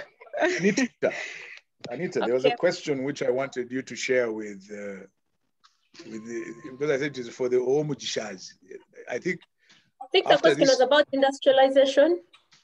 Yes, something like that. You're the engineer. But you tell I think industrialization and value addition. I think something and agriculture. Agriculture. Yeah. Agriculture and industrialization. So for me, it's a good question. It's the future of agriculture in Uganda, because you see the disadvantage that we have in people who are in farming is that most of the things we deal with are perishable. So you're hardly able to preserve it beyond its time. If it is determined to die, it's going to die. So it's very simple. So for everyone, I think every young person who's getting into agriculture in this day must be ready to do value addition, must be ready to make sure you process something into something. If you look at a sugar cane, process it, remove the sugar, after it, use the molasses, go ahead, remove the gas, use it for something till the very last byproduct of the produce that you're having. So I've been seeing so many questions. People are saying, I have so much tomatoes. Someone gave me some numbers of how the demand for the tomatoes and the growth, the rate at which we are growing the tomatoes they do not match. That is obvious. They do not match because we have arable land and we're able to produce. So we must go into processing. We must go into value addition. And since we are talking to young people, let's not think about Maganja millers. Let Maganja millers be a goal, but let us be thinking about simple processing of cashew nuts, of tomato chutney, of tomato sauce, of passion fruit processing into something else. So something else that people are not aware of is that the trends of many Ugandans have changed. People are looking for healthier ways of eating. So the value addition I'll bring to any other young person where I would be is people want ready-to-go meals that they can eat that are healthy for them. So process the food into portions and things. into a ready-to-eat diet that someone can eat. So that is what I would say about the industrialization. But then the other question that I think I want to answer is innovation opportunities that are available for us. I was going to ask you anyway. Yes, so innovation opportunities that are available for us. So I'm an engineer, and I saw many of the people who are here, the people who registered for agriculture actually on campus. So I challenge every engineer to be blown and look at the value chain, the entire ecosystem of agriculture, and not just going into farming. There are so many opportunities. There's one which actually, there are many which are even addressing some of the needs that I was reading here. People are all looking for funding. Why wouldn't Ugandans, young Ugandans, come up and say, we're going to do crowd farming? I'm seeing it all over in Nigeria with Farm Crowdy, where you can have resources. So many of my friends want to invest in farming, but very few people want to get their hands dirty. So those are investing opportunities right there for you as an entrepreneur to provide that platform. There is also a thing which people like Test Advisory are doing consultants in terms of businesses. And in other words, we are doing agribusiness. So I would want young people who can look for ways in which they can provide the information that people are looking. People are asking, where did Sandra get the skills from? You're a young person, you're at campus, you've done agriculture. Do agriculture consulting. Position yourself as a subject expert and let people be able to come to you for the information. There's something that is actually amazing me now. Robert, you said you started farming very recently. So there's that target group just like you, people who are looking at retirement and they want to venture into farming. Every person you ask, you're 40-something, what will you do after you retire? I'm going to farming. So NSSF statistics are very clear. Many people lose their money NSSF money right after they have retired. And they lose it because they did not have the information that they need about agriculture. So a young person out there should come with agriculture trainings. This is COVID. Have online trainings. Mobilize 1, 2, 3, 4 people who are 40 years and ready to go and dig in and tell them, guys, this is what you can do. This is what you can do. Have online farm demonstrations. Go to Mbale, look for a greenhouse that is there and demonstrate for people when they are at home and tell them this is how it grows from this place to the other place. So for me, I believe there are very many opportunities for us. There is actually one of the main pain points for people in agriculture in Uganda. We are not able to predict the trends. We don't predict the market prices. We don't predict the weather. Some of us don't even know when our crops are going to ripen, when they'll be ready and when we'll harvest. So as a young person, that is an opportunity for you to be able to put their data analytics, put different things, historical, current, future, digitalize and make sure you have information ready for farmers to be able to access. I am telling you, I think, Robert, this is the future for us. We do not have as young people to look for how to dig and do everything.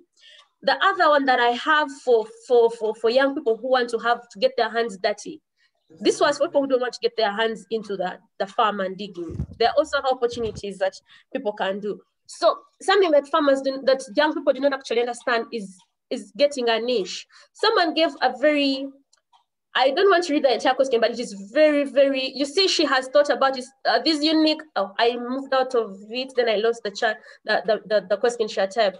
Very unique plants that people want to incorporate into their foods now.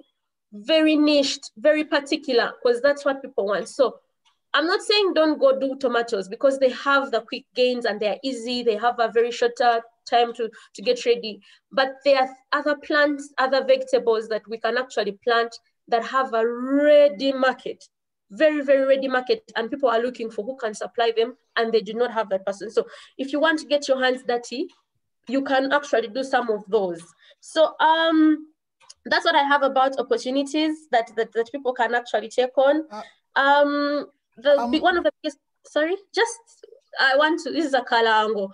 People were asking me, we didn't get the name of the business, we didn't get everything. So let me just say the name of the company is Rotan Foods. Rotan Foods, we are on Instagram, on Facebook, and our website is www.rotanfoods.com. So that is who we are. And yeah, thank you. That is it from me for now. Paula will send something you the small. Wait, something small. Paula Robert. will send. Just a second, Noah. Paula is going to send Anita, the invoice for the ad. No worries. I know. Noah. Yes. Noah, yes. Thank you. There's an issue on innovation and there's an issue on skills. I think my experience in coaching and mentoring and working with youth and small or startup businesses is that we don't usually get the fundamentals right. We start from up there. And I think that is dangerous in a way. Let me give an example. How many people know exactly what innovation is about? Of course, we know someone who has innovated and gotten money. Do we know what they actually did? You'll hear people telling you, innovate, innovate, innovate. Do we know what actually innovating means in Uganda or in Ruchiga or in Runyankole or in Ruteso? I think this is where we get it wrong. And if I've met even people who purport to teach innovation, but who cannot make someone understand it in their mother language. So I think for purposes of clarification, let's do those who asked about innovation a service by telling them, for those who may know, what innovation is from the entrepreneurial point of view. And innovation means there in a way that makes you make money.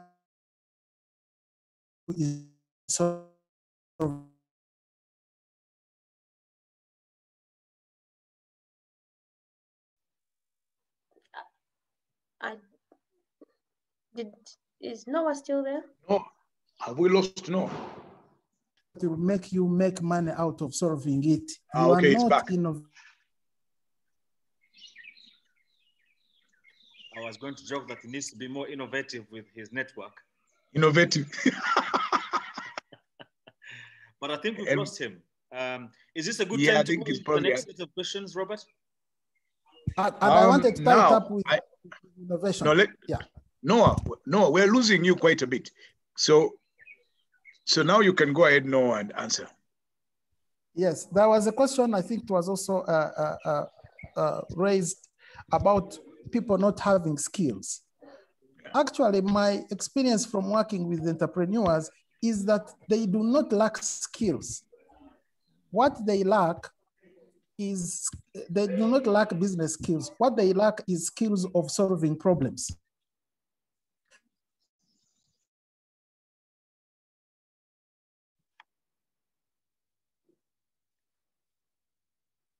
I think we've lost Noah again. I'm able to hear you. I don't know if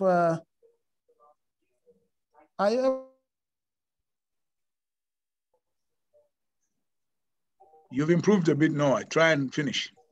I can hear you well. Yes. So we need to move. What you could do is remove your video. Let me do that. Yes. I hope I'm better now. Yeah, much better. Thank you.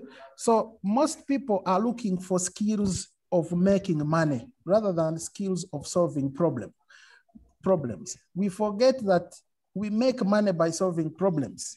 Someone is sick, you treat them, they pay you. Someone is hungry, you feed them, they give you money. Someone needs good shoes, you give them the shoes, they give you money. Someone needs good tomatoes, banana, or Irish, you give it to them, they give you money. So we need to move away from looking for magic bullets or answers to making money, to moving to looking for skills that help us solve problems. Those skills include critical thinking. They include analyzing data. They include observing trends. They include the other soft skills. So once we achieve that, then the money will follow, because money is a result of the nice things you're doing out there by solving problems which people have. Technocam on 12 asked the question of whether we give people money, whether we train people at ABI before we give them money.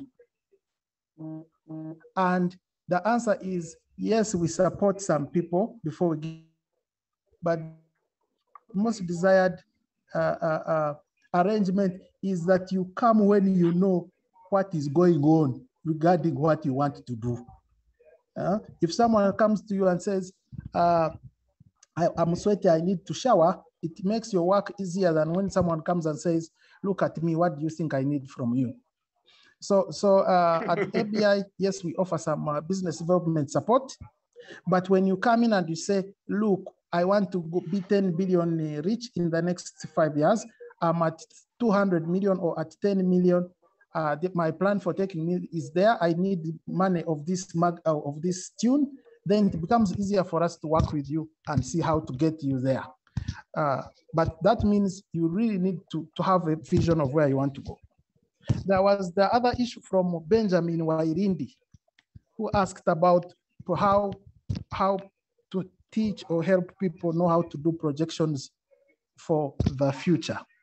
Yes, we do offer that kind of business development support, but the most important thing is to look around and write down what you're doing. Become for the future, you must know where you are, so that you can be able to say, okay, every day I sell 2 tons of whatever I sell, or 5. If I want to increase them to 10 kilograms per day, then this is what I need to change, or this is what I ought to do. So yes, we offer that support, but most importantly, your records will take you there. You may even start to observe trends or certain patterns of how your business runs without even having to get an expert to do the numbers for you. Right. So yes, that's what I can say. Okay. So Dennis. Yes. I'm going to cut you off guard. Wait.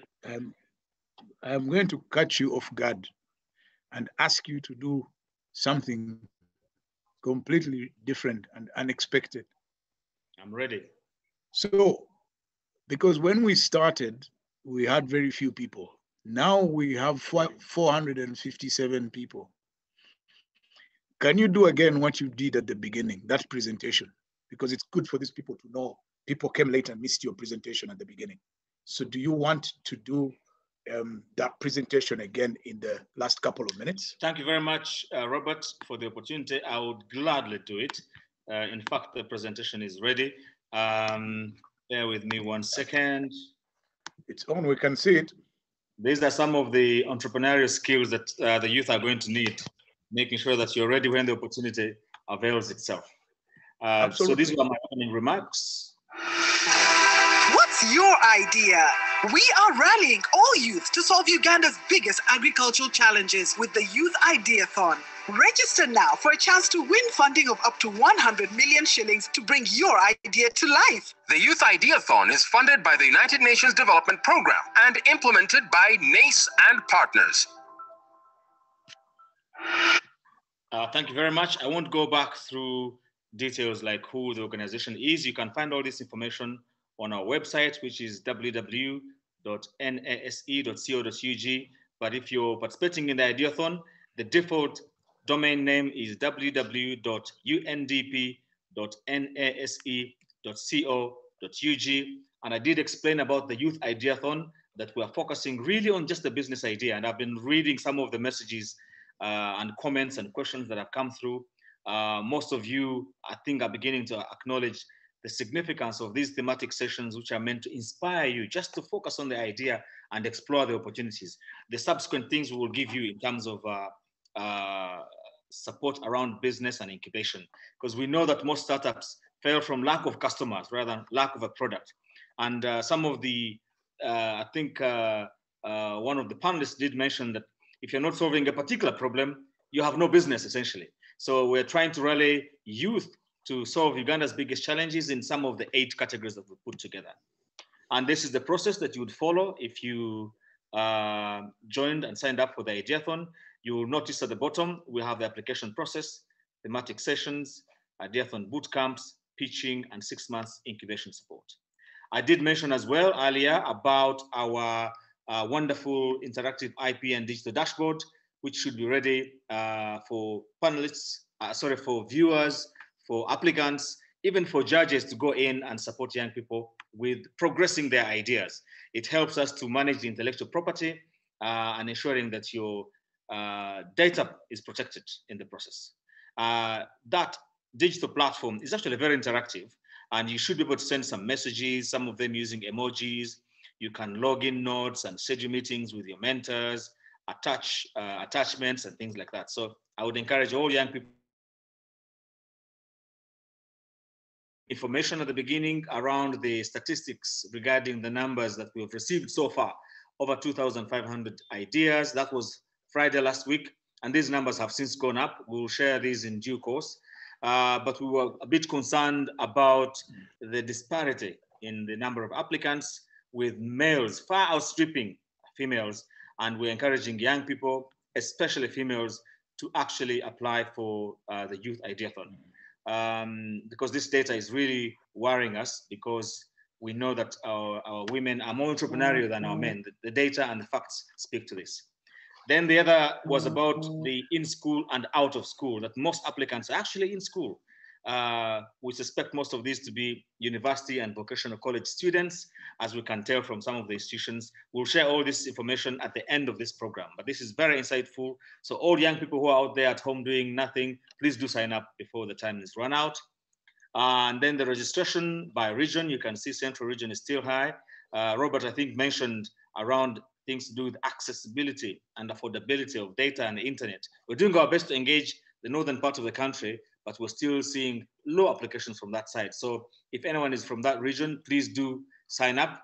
Regarding the sector, applications by sector, which also explains today's attendance. At some point, I can't quite remember, we almost hit 500. We have the agriculture sector. The most applicants are from agriculture sector, as you can see, which probably explains the registrations. But we have more individuals who have submitted more than one idea. We have looked at this data, and it has an even distribution across all the other sectors. And I did end up by alerting our participants that we had sign language. If you've not seen it for the next sessions, please do sign up. And just to thank our panelists, I can't thank you enough. I know that we're running out of time, but this Robert, has been the best session we put together, perhaps testament to the profiles of the panelists themselves and their passion for agriculture or agripreneurship or agribusiness. So thank you very much for sparing your time to be with us, and our support partners, the UNDP Accelerator Lab team, and specifically to the resident representative for all her support. I did mention, I think I missed the opportunity to mention this, the upcoming thematic sessions. Yesterday was health sector.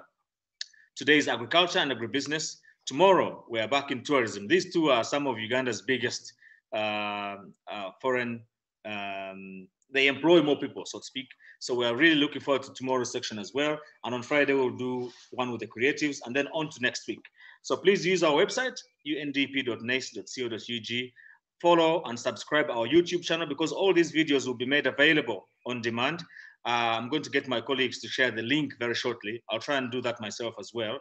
Please do sign up and subscribe to our channel, where you can see all these videos. I hope you were able to see me, Robert, for the duration, because my internet was a bit intermittent. But just to mention very briefly that when I was talking about the brilliant number of engagements, today has been the best. We've answered so far 63 questions, would you believe, and still have 112 to answer. And I'm confident even if you gave us the whole day, we might not be able to go through them all. However, myself and my colleagues will stay behind and try to answer some of the questions that are perhaps generic, and we'll try and see if we can pass on some of these questions to our distinguished panelists who might be able to respond. Over to you, Robert. Yeah, and basically to say thank you to you guys and the panelists for a wonderful morning and for engaging our audiences, to the 454 people who joined and were part of this discussion and the many questions. Thank you very much. It's 11 a.m. and my time with you is up. So have a nice day and goodbye.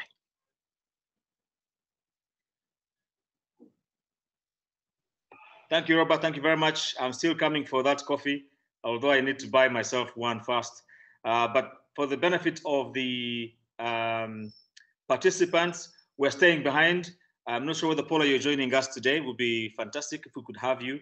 On the call, I also have Jimmy Biaruhanga, who is our Projects and Business Incubation Manager. I also have Dixon Mushabe, who doubles as one of our distinguished advisory board members for NACE, but also the CEO of Hostelite, with whom we have built this interesting digital platform. So some of you might have questions to that. For our panelists, if you are still able to share or to stay behind for perhaps a minute or two, I would welcome I would gladly give you the opportunity if you could respond perhaps some of the questions either via text, which are within the Q&A section. If you're not able to do so, and you still want to stay behind, as I can still see Noah Omch is still there, I'm happy to give you the opportunity. We can crack on. We normally do this for 1 hour. So the next 1 hour, we're going to answer all these questions. Hopefully we'll go through them by close of within the next 1 hour. So if I may start by trying to answer some that I'm able to. Anita, how do you deal with quality control? I don't know whether Anita is still, yes, Anita. Are you able to spare a few more minutes, or can we pass this on to perhaps your other colleagues who can talk about quality control? Oh, I'm here. Fantastic. I'm here. There's a question about quality control. How do you control quality given safety issues, especially vegetables? Actually, it's a very interesting question. I ate some kachumbari the other day and had terrible food poisoning. I was literally bedridden on Monday. So how do you deal with quality control? Hopefully we can answer this as quickly as possible so as we go through the 100, quite a number of questions. Well, basically the kind of quality control we are doing at the moment is visual inspection. Visual inspection before delivery and ensuring that everything is in what it is supposed to be.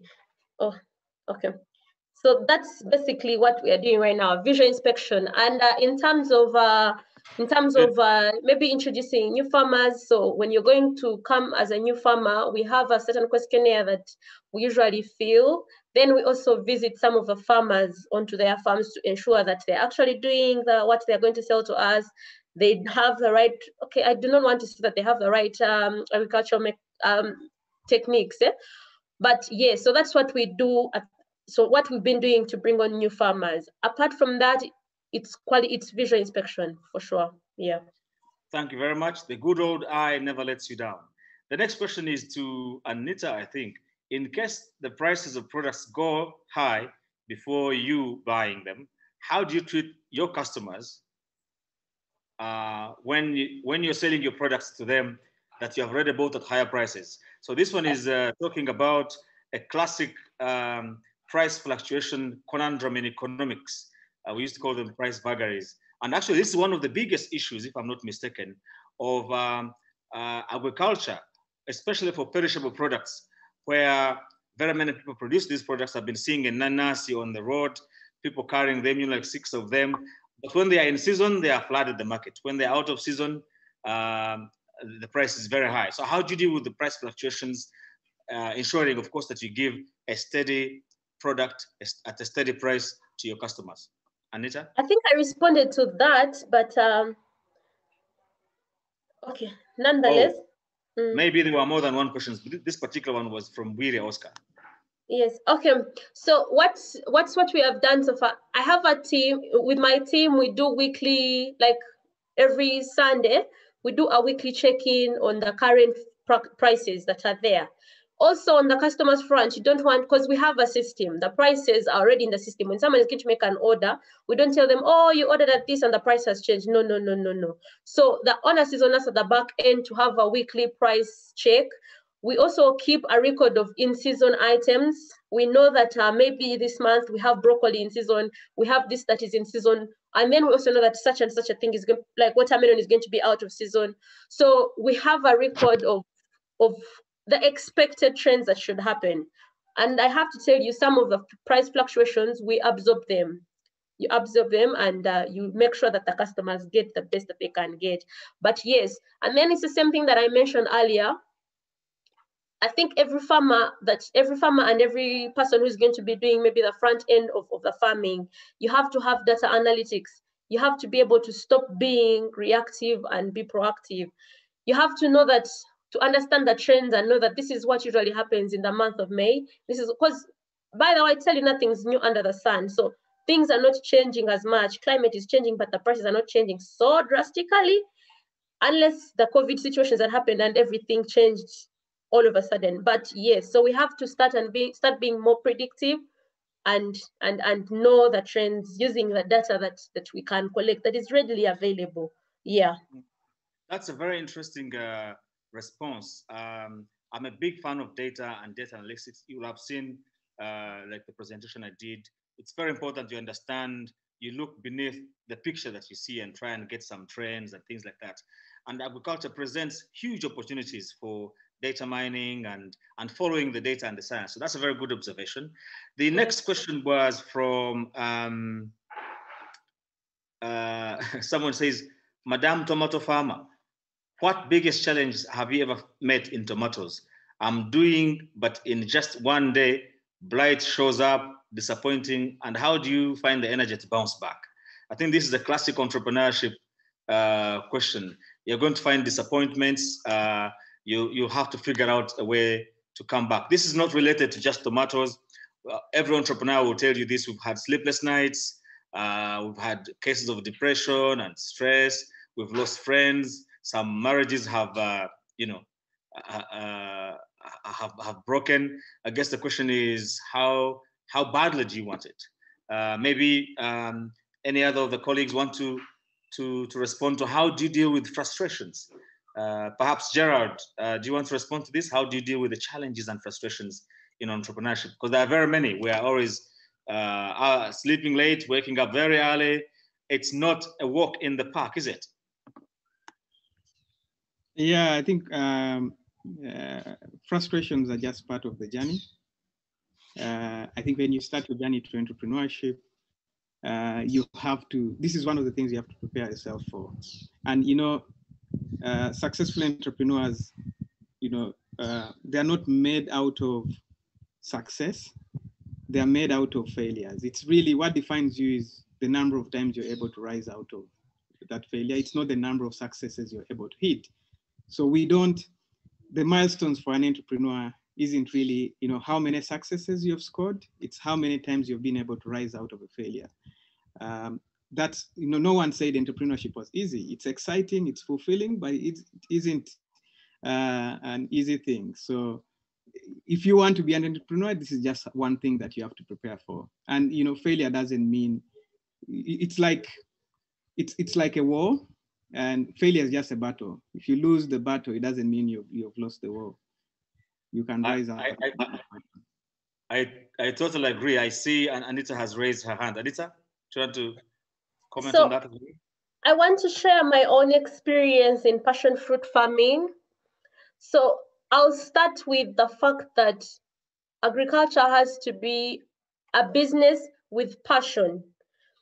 And when you know that when the baseline is passion, you're not coming in for, it's not a cow you're coming to milk and it has ready milk, you just pick and go. No, you invest in the time, the research, and know that sometimes you will milk little and another time you will actually milk enough.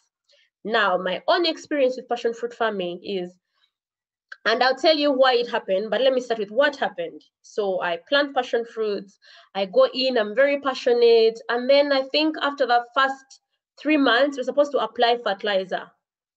I kid you not, I applied fertilizer and burnt my whole garden because I didn't do it right. The entire garden. And then I now went through the entire recovery process. So passion fruits was supposed to give me a yield for minimum 2 years. Guess what? After 1 year, I packed and went out of that garden and went to another. So let me tell you what I did wrong. I didn't do research. I was doing fun farming. And then also I did not engage with people who have experience in farming. People have done these things, they've failed. And it's important if you actually work with them so that you learn from their mistakes, you don't fail. They are there to help you so you don't fail. Knowledge is available. YouTube is available. Like I'm telling you, in this day and age, a farmer, unless you don't actually have a smartphone, but information is readily available for us. So I would say yes, it's not like knowing, it's not like us having the information to take away the tomato wilt and everything, no. But you can be equipped to be ready to know how to deal with when it comes. And then also this is an opportunity for a young person who is on the call and is looking for something to innovate. There are sensors actually out there. They are using them in other countries. Sensors to detect when a certain crop has been infected, and also to be able to detect the kind of pest that is affecting it. So a person who is innovating should be able to come up with how they can solve the biggest pain points of farmers out there. And yeah, so that is what I could say about the tomato wilt and the pests that can happen. Thank you very much. Maybe this is a good time to talk about the issue of mentorship, because one of the things I found personally as a social entrepreneur, teaching around and trying to facilitate enterprise and entrepreneurship, I find that mentors can help you avoid, and this is, everyone talks about this, but you really have no idea the value of mentorship.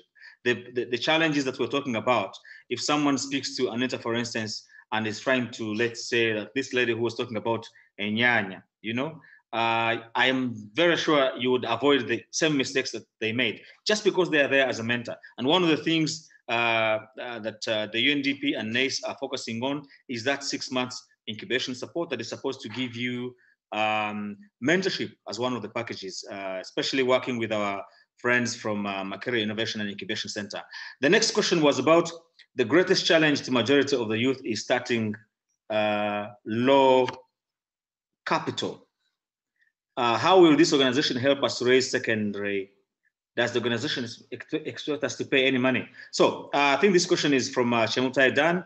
He's asking that your challenges are to do with finance. As I mentioned earlier, thanks to our friends at the UNDP, there's grants available for you. And these are grants, they're not loans. So you won't be expected to pay any long-term interest, but we're mindful the times are hard. So these are grants. And often I've found that with grants, you don't even need the hugest amount of money, much as 100 million is up for grabs. Sometimes you want just a small amount of grants to help you cross the line, maybe to sustain your cash flow at some point, maybe to create a prototype that investors can invest in. It does not necessarily have to be a huge amount of money. So if you're looking for a small startup grant, you are in the right place. Next question is, Noah, thanks for your presentation, but I think people you give money, give out money to need to first teach youth financial management discipline. I think this one is directed at Noah, but I'm trying to avoid putting him in a firing line. So I'll absorb this one as this. Part of the Ideathon is actually working with Penda Capital. They provide financial literacy. So much as we are going to go through this process and some people will have won grants, yes, the grants will be given directly by the UNDP. So it won't be Dennis Aguma and their friends giving out money, no. But of course, with our partners at the UNDP, we have to make sure that the money that we've given you, you use it for the purpose for which it was intended. And financial literacy is just one of those things that Penda Capital is helping us with. So Noah, allow me to help you avoid this question by not allowing you to answer it, if you don't mind. We still have another 100 questions.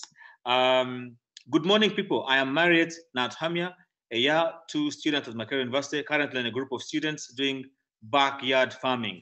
I joined very late due to networks. Okay, so this is not a question, but that's a very good idea, Mariette. I've seen a lot of interesting stuff happening in urban farming. It's actually now a trend in very many cities. I remember supporting a student at Kingston University, London, who was actually, 3 students were working together, growing vegetables in an underground disused train tunnel. Can you imagine? And they were supplying fresh produce to hotels up. So it's a fantastic idea. Another question, anonymous attendee. I think we moved the anonymous attendees. Just following up from Robert's advice that people should really use their names, because if you're anonymous, how can we help you? We want to be able to help you. So we have 130 questions. So I'll gladly skip this one. Maybe if I can ask my colleague to respond to that one in case there's anything very significant. Nuwahwa Emmanuel, how can I put value addition in my piggery idea? Because currently we have seen pork on demand, yet productivity is still low. How can I be that farmer people refer to in piggery? I think there are 2 aspects to this, one of which is branding. You could be making the best pork, but if no one knows about it, no one is going to refer to you. But seeing as you're talking about innovation, can I ask perhaps Noah to respond to this? Noah, I recall from your last submission when we were struggling to hear you, you were talking about and making a rallying call for young people to innovate. And I agree with you entirely. I've taught on innovation myself. And often when you talk about innovation, people think that innovation has to be radical. No, innovation can be incremental. It does not have to be radical. So I agree with you that people need to find new ways, new smarter ways of doing things. Do you want to respond to this question about the piggery project by Nwaha Emmanuel? Oh, yes, thank you. I hope you can hear me better. Yes, loud and clear. Yes, so he's asking a question which has two in one. The first question is value addition. The other question is growing productivity, rather growing the tonnage or the volumes of pork he's having. So to grow being the most known farmer around for pork, you have to grow volumes.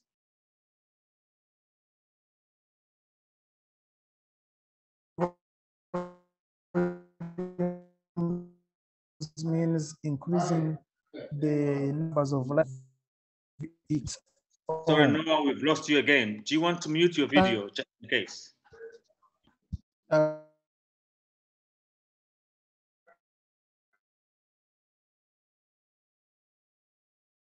Hello?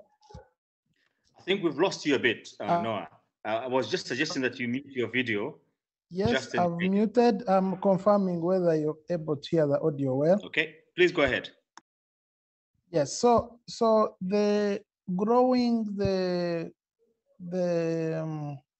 production requires a different plan from value addition, much as both plans will lead to more money. So my advice is that first and foremost, for growth in tonnage produced, you have now to consider growing the number of animals on the farm. That requires a plan. Do you want, what can you afford to finance, or what can you afford to raise out of your financing? If you're going to benefit from a grant, then you also need to be sure if you're going to get the 100 million, then you need to know how many more animals can 100 million in addition to what you have give you. What would you need to increase in terms of feeding, in terms of space for animals? That has to be clear. Again, you can benefit from the mentorship and the business development support opportunities to get to know how to grow your production. Value addition requires, again, for setting up facilities to add value. You may need a brand, yes, you may, but you may need, for example, an abattoir at your farm so that you can be able to slaughter and slice and package the pork in a way that the market wants it. So again, I would refer you to get assistance or advice on those who are able to do it so that you do not make mistakes, which many people have already made, but rather learn from their experience on how you can get into growing your tonnage and also adding more value in a most cost-effective way. Yeah, that's what I can say. Thank you very much, Noah. One of the questions asked by Fifi is comes from maybe one of the key entrepreneurial skills, action, being able to act on your ideas. And Fifi is saying, wow, thank you so much, Sandra. I'm really encouraged, but how do you beat the fear to start? I don't know whether Sandra is still with us. Sandra, are you able to respond to this, please? Hello, I'm having network issues. Yes, I think we're all onto them. Can you see me? Someone was asking about the fear to start. How do you beat it? How do you beat the fear to start? Well, how did I beat the fear to start? For my story, I had no other option apart from starting and getting money, because like I shared in the beginning, I didn't have the money. but I needed to get more money with the little that I had. So if I had other options, I wouldn't be in agriculture. So it's because I had no other option. I was like, this is it, and I have to give it my all. I gave it my all. I used to wake up early in the morning. I used to, because they told me with the right knowledge, you.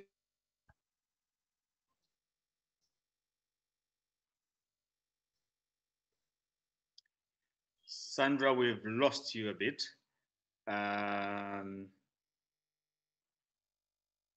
Able to know when to spend on, how to spend in terms of like the chemicals and all that. So you don't just spend for the self, like carrying the jerry cans to water the garden, like spraying, because I only had 2 workers. Yeah, my maid and also one boy to work in the farm. So you also have to cut on the costs, you know that you have little money, then you involve yourself, because me, I was hands-on. That's why I was able to beat the fear. I had no other option. I was like, this is it. I have to give it my all to see that at least I get back the money that I had invested, or that I was about to invest in the business. Hope that answers this question. Thank you very much. You're welcome. Thank you. I lost you a bit there, but now let me move on, because the questions I think are getting too many. I wish I had asked this one earlier, but perhaps panelists who are still on might be able to help. Mr. Owomujisha. Yeah. What advice would you give to someone with a brilliant agricultural idea, but with adverse effects on the environment? Interesting question.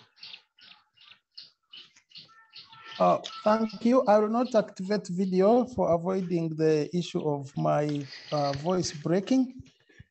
Dennis, are you able to hear me well? Yes, loud and clear. Great. So the solution to having that idea come to happen is by dealing with the environmental aspects. Financing for any business idea now follows what is trending these days, which most people may be hearing about, the ESG. You must follow the environmental, social, and governance principles to ensure that whatever you're doing does no harm. So idea may be profitable, it may be socially inclusive, you're not segregating against people by gender or race or ethnicity or anything, but it's very dangerous to the environment. The best way to do it is to deal with consequences. Let me give you a quick example. You see, like dairy is good, people make money out of it, but the urine and the dung from the cows release a gas which we call the biogas, which is methane, which is very toxic to the environment. For example, methane is 100 times more toxic. So if you want to do dairy, someone who's keen on the investment on the environment is going to ask you how you're going to deal with the methane gas. Now, methane, that biogas has a problem, or rather solution, which is trapping it and using it for lighting and heating. So think about ways you can solve. So I can say, I'm going to promote dairy, or I'm going to invest in dairy, but I'm also promoting biogas solutions, so that on every farm, I ensure that there is a pit where the biogas is trapped, and then it is to reduce, to address their energy needs on the farm or heating needs, and solve the problem of the products of what I'm doing spoiling the environment. So you need to look at how to solve the consequences. I wish he had, maybe mentioned the specific environmental challenge that his innovation would have. But again, we are available for contact, so he can reach through Nase, and then we should be able to advise. But my quick take home is that look at how the solutions available to deal with the negative consequence of what you're doing, address them in your proposal, or propose to address them even as you apply for funding. Thank you very much. Thank you very much, Noah. I should add, perhaps for the benefit of the participants, because I know that some of them will have proposal phobia. So for the ideathon, we will not be expecting you to write a fully fledged proposal. Personally, this is nothing against what Noah and some of the panelists will have told you. And I think, if I'm not mistaken, Gerald alluded to it. You know, in the startup space, I see lots of more established VCs asking for business plans that perhaps maybe 5 or 6 year forecasts. No one has a clue what's going to happen next month, later on after lockdown. You know, the whole world is now locked down. So to expect our people to be writing 1 or 2 year business plans might be unreasonable and unrealistic, but especially for the Ideathon, we are focusing on just the idea, and we'll use simple things like value proposition canvases to make sure that there is a real pain, there's a real problem, and that your solution is addressing that problem, and that there is a business within that. So the Ideathon is really focusing on that simple thing that you're trying to solve. And once you've made it across the other line as part of the incubation, then we will deploy other things like a business model canvas to make sure that all the other aspects of your business are covered and taken care of. So do not be put off or discouraged when you hear some of the panelists like Noah talking about business plans. They have their places, especially if you're going to get money from banks. Some of the grants that are slightly bigger than what we're giving will inevitably ask for some of this information, and there's a reason to it. But for the Ideathon, please do not worry about it. It's just the idea that we're looking at. There is a very interesting question here. How have these sessions helped the illiterate who cannot understand English but have great ideas? If you recall, one of the slides I shared was the way we've endeavored to reach the different corners. We've been on Radio West and others, quite across the whole country. Some of the questions you're actually asking have been asked. It's unfortunate that because of lockdown, we're not able to go into these different regions.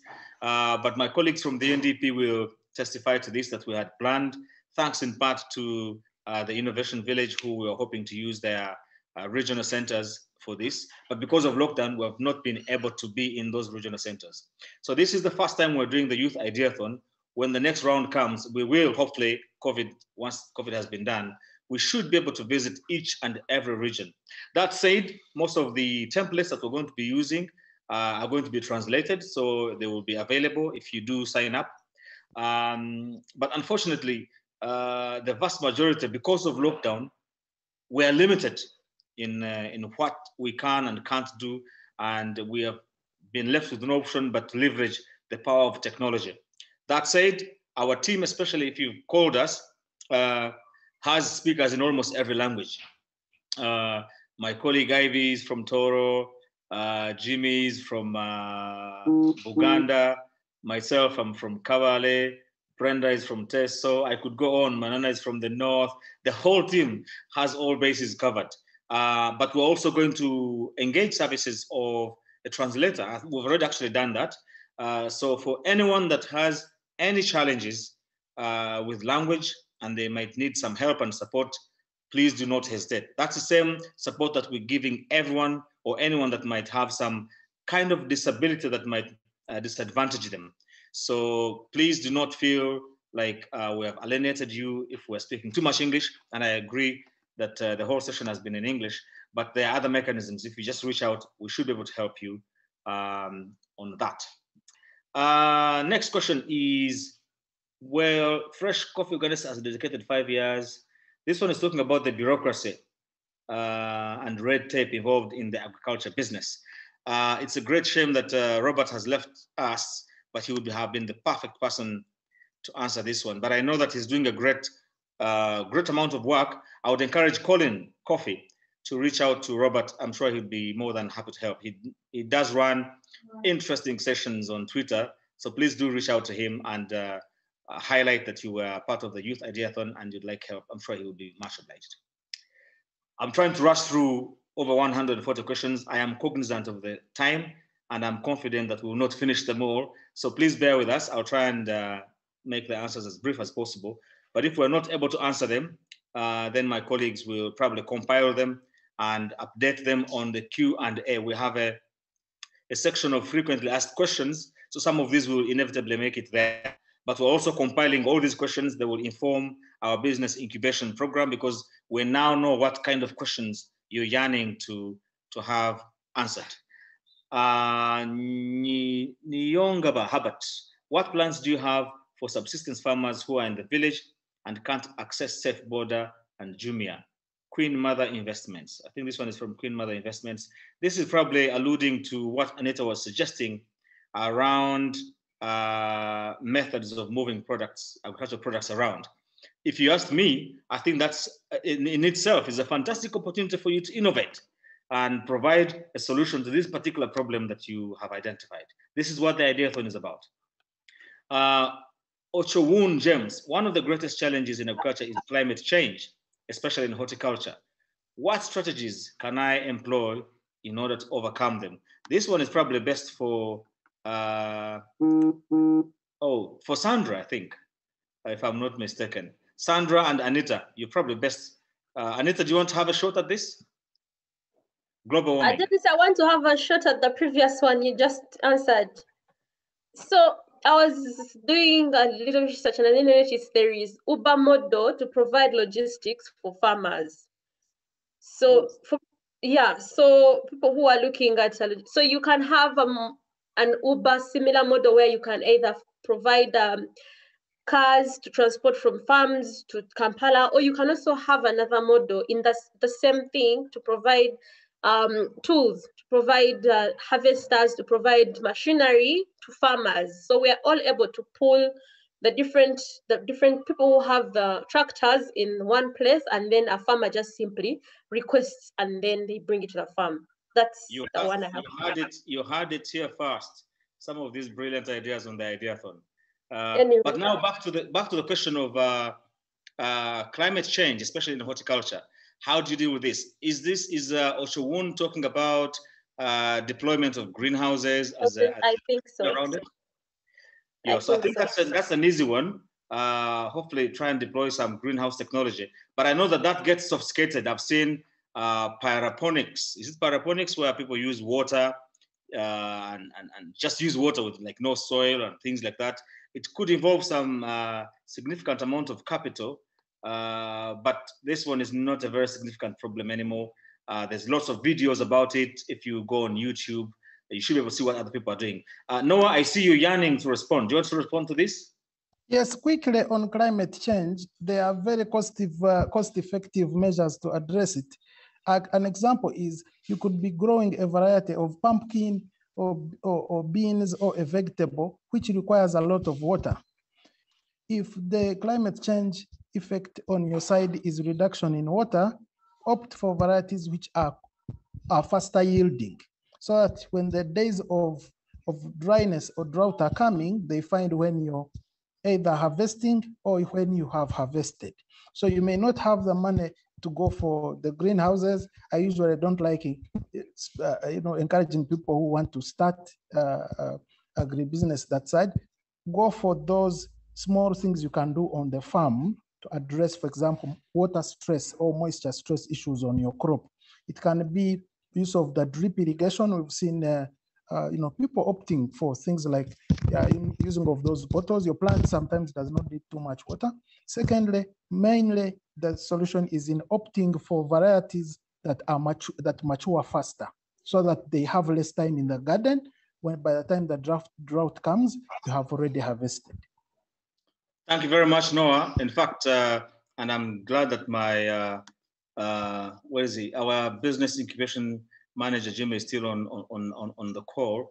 We were hoping to have both I think it's NARO, if I'm not mistaken, but we've also engaged Uganda Industrial Research Institute.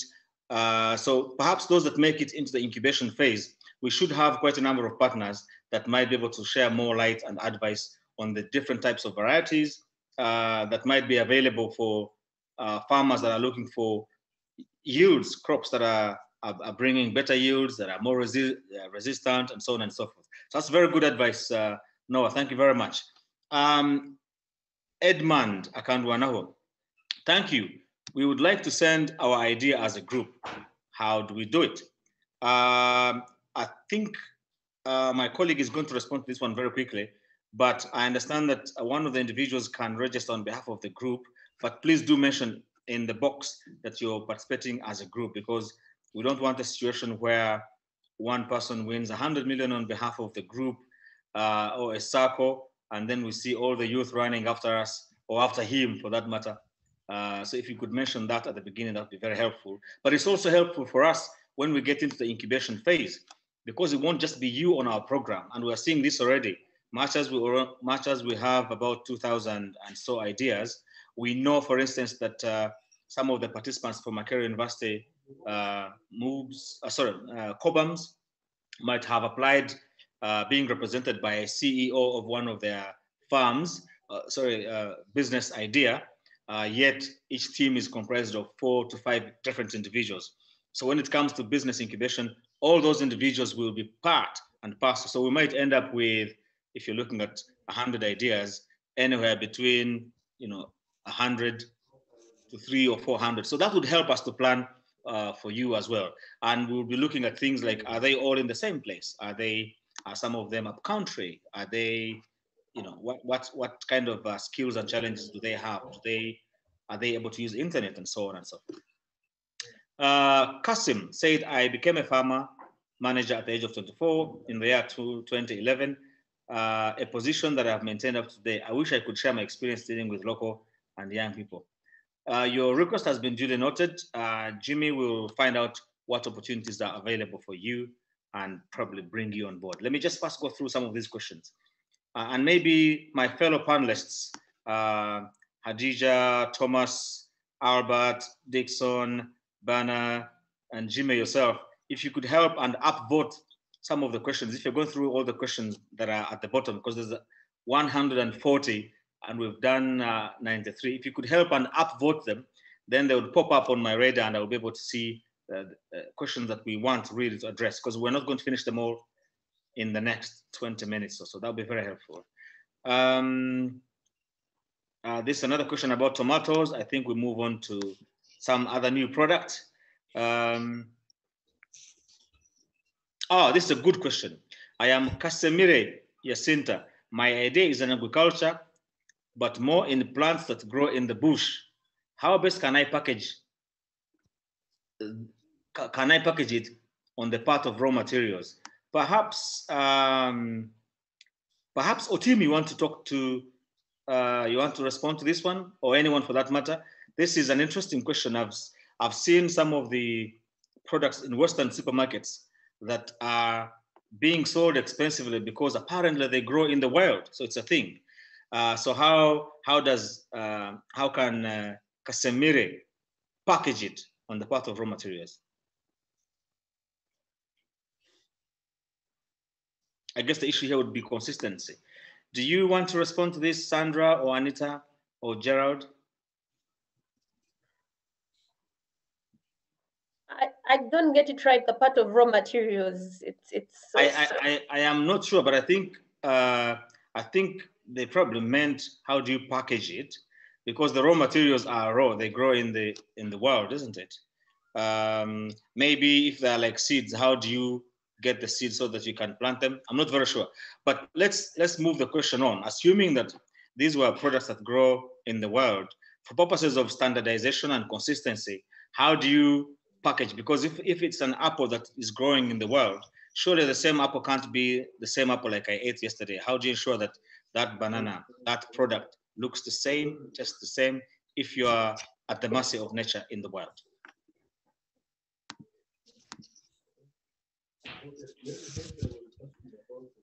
Now you see why I thought it was a very good question. It's a tricky one, isn't it? Yes, it is, like 100%. But I know that this space is very lucrative, especially in Western markets. Maybe we pack this one. What we're going to do, for the benefit of my colleagues and fellow partners, we need to look into this. The UNDP has a panel of experts in quite a number of these sectors. Perhaps, Hadija, if you'd like to help so that we can get this question answered, given the number of wild areas that we have. Lots of people have forests and plantations. They could actually be growing some of these plants. Albert, did you want to respond to this question in particular? Albert, your hand is raised. Yes, I just want to give some quick advice on that. In the past, there are several fruits that actually now we do see in the supermarkets and everywhere that started as something that was just in the bush. For example, we all know the gooseberries, those small ntuntunu, as you know it in Uganda.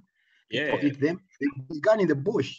So what I would advise the person who asked this question is, go first seek out what does the market out there want. Start with something small and experiment with a few people around you. If you see that they actually do like it, and maybe their interest is in something that is kind of more organic, maybe the kind of fruits that they're eating seem to be in a way tampered, and the people that you want to sell to are looking out for something that is growing from an environment that is so natural that there's nothing else that has been added. As you mentioned in the bush, it's just the nature taking its course, and it's growing on its own. Yeah. So if your kind of customers are the ones that are looking for such, then in whatever packaging that you're going to put out there, clearly indicate that this has grown in this and this kind of environment, so that those people who are seeking for such will be able to pick out that, say in what you've put out in the supermarkets or wherever that you're selling later on, and they'll always look out for such. Yeah, that's just my simple advice I'll give on that. Thank you. Thank you very much, Albert. It's not simple advice. I'm actually, so Albert has been focusing mainly on the tech and IT side of things. I was looking forward to his contributions mainly in the ICT sector. So it's interesting that you're coming to our rescue in the agriculture sector. But the point you're making is actually a valid one. I have seen in most Western supermarkets, especially where fruits have been sliced, like a pineapple, you find the pineapple is sliced and chopped into small pieces that are frozen and sold where the shape of the fruit does not matter, you know? And lots of these fruits are now being sought after by people who go to the gym to work out, and they're making smoothies and things like that. So from a packaging point of view, the content should not matter in terms of how it looks, although I would encourage that you slice them properly. But what would matter is the authenticity of the product needs to be well clearly stipulated on the packaging, that this is grown deep in the heart of Africa, and you can make all the other claims. So very, very good advice, Albert. Another question is about, Pius is asking, how can we be able to eliminate these blockers from the chain, because it's making us farmers lose money? I think this one is talking about the middlemen, the likes of, so digital platforms that sit between and the consumer. And apparently the farmers are losing out on some of the revenue that might be due to them. My view on this is actually a mixed bag. I would like most of the farmers to actually take home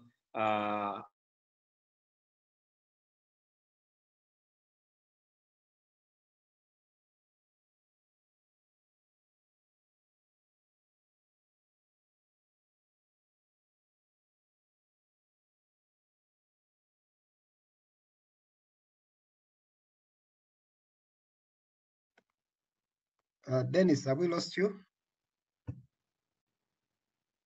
It looks like we've lost Dennis. Okay. All right, may I call on Jimmy? I think we have a general network problem. It's a network problem. Jimmy, please. He was reacting on the issue of eliminating brokers. Yeah? Yes, that is true. But we could have Jimmy, or maybe Noah, you could respond to that question. Yes, you know, brokers are like a family member, but whom you don't like. They will always be there somehow, and their role is to do what you can't do for yourself. The brokers are there because there are things producers can't do for themselves, which brokers can do. And one of the things is collecting the produce and taking it to the market. The second thing is most of them have money. They can pre-finance. They can go to the farmer and tell you, I can give you a bit of this money, as I'll give you the balance when I sell, or I'll take it at this price and sell it. So Dennis, welcome back. My apologies, my internet dropped. So I hope I didn't miss much. So no, exactly responding to the question you had hinted.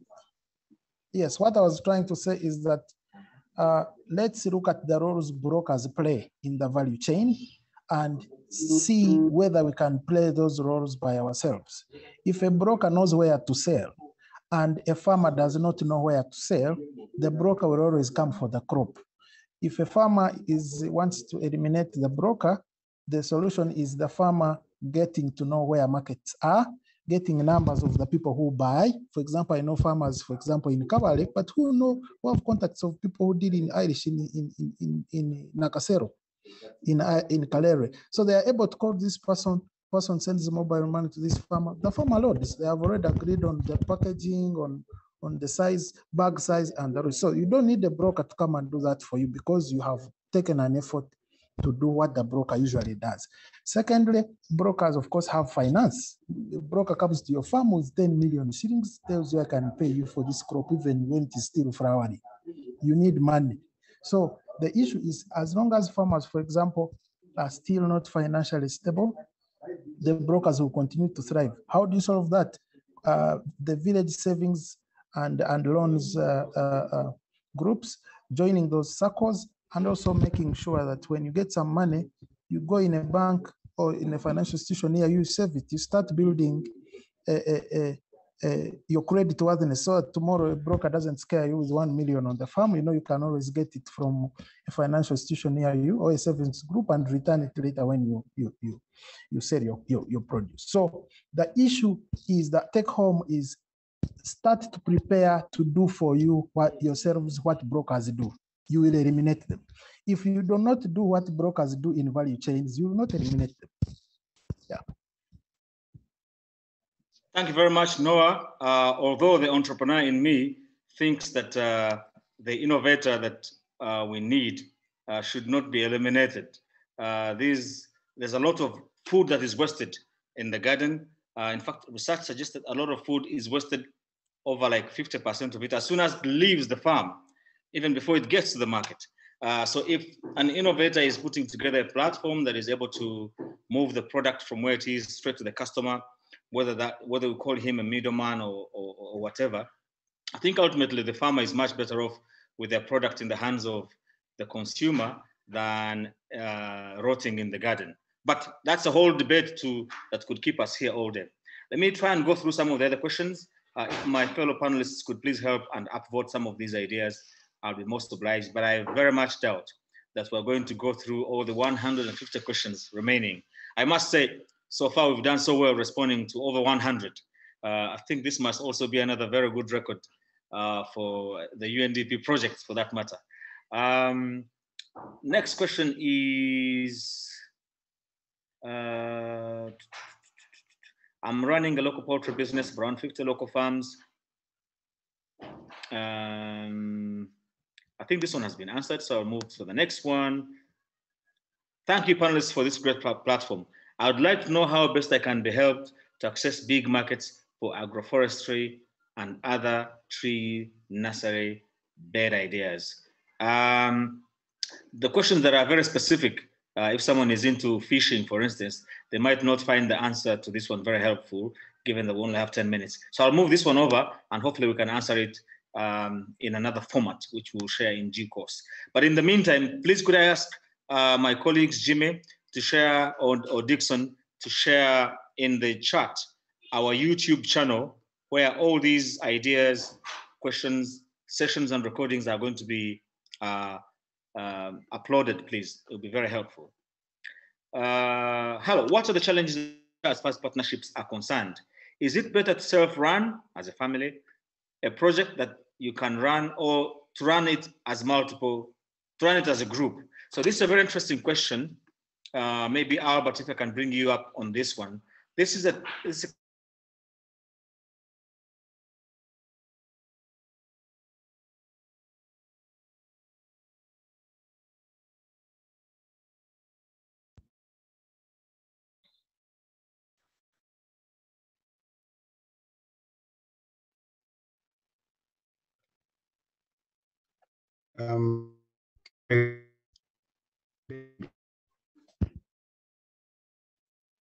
Albert.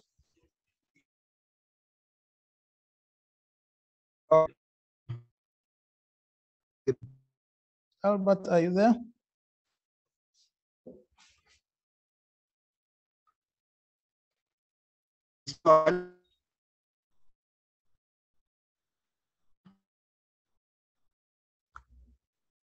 Hello? So,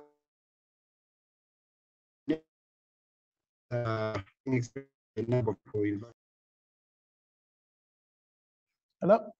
Dennis is back. Dennis? My apologies. I don't know what's happening, whether it means that our time is up. And actually, on that matter, I'm going to suggest that we wrap things up because we are just a few minutes to the top of the hour. But somehow my line keeps cutting itself off. So I do apologize. Sorry, mine too dropped at some point. Yeah. Yeah, my apologies. Maybe best to focus on the next stages in terms of what's going to happen tomorrow and the coming weeks. But also my colleagues from the UNDP, Bana, Hadija, is there any parting words that you might want to share with our listeners and participants before we close in?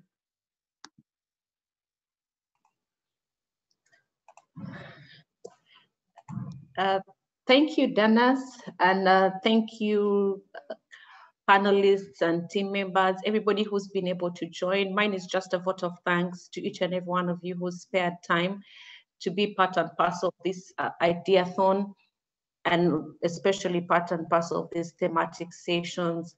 We have been seated back and listening, but learning a lot from you and also from your questions. I was quite intrigued to see the number of attendees. It really begs the question and removes away that notion that the youth are not interested in agriculture. Contrary to that, we have quickly seen that the youth are interested in agriculture, and this is quite an eye-opener for us as UNDP as well, to really delve deep into this space and try to understand what is it that they're trying to do. Thank you for all your wonderful ideas. Do not be afraid to apply for the Ideathon. It's an entry-level initiative. Like Dennis tried to explain, it was an initiative where we really wanted to reach out the grassroots innovator, the Muntu Wansi, as we say, whether you just speak your local language. Unfortunately, because of COVID, we had to pivot, but we were really interested in getting down right up to almost your garden and try to understand what are you trying to do to solve the problems around you, and what are you trying to innovate? Because there's a lot of innovation out there. There's a lot that each and every one of you are doing, and we continue to encourage you to continue being entrepreneurial. I know sometimes innovation might look like a lonely journey, but we are here with you. We'll do our best to try and support you and walk this journey with you. So thank you very much, and we wish you all the best as you go along this journey with us. Thank you, Dennis, and over to you. Thank you very much, Bana, and thank you, by the way, for all your support, yourself and your colleagues. I'm not sure that Hadija wants to do anything, but we would not have made this without your support. Our weekly meetings have not been in vain, as you can see. So thank you all very much. Specifically to our panelists, especially Anita, Noah, you guys have stayed behind, pakarast, as they say. So really, thank you so much for hanging in there with us. This has been the most exciting session we've done so far. And I echo Bana's comments around the intrigue. I'm intrigued to also discover that young people are actually interested in agriculture. But if you think about it, that's where most of the big opportunities really are. And the opportunities vary from being a farmer in the garden to adding value, to packaging, to being a middle person, to processing, huge opportunities. So thank you all very much for hanging there.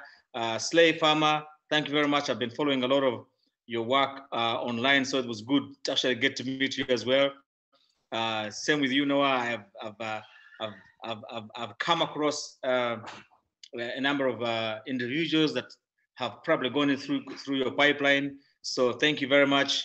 Anita Omudisha, thank you. And to our other panelists that have since left us, Mr. Kabushenga has been running incredible. Yes, Anita, there you are. I was also, yes. So yeah, all of you panelists, I can't thank you enough. My team, I can't thank you enough as well.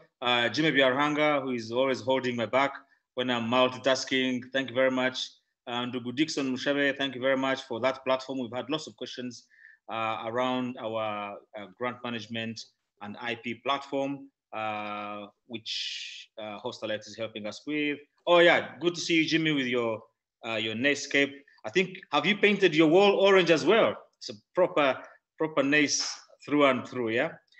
So thank you all. To Paula Mogisa, who has helped us to coordinate the thematic sessions oh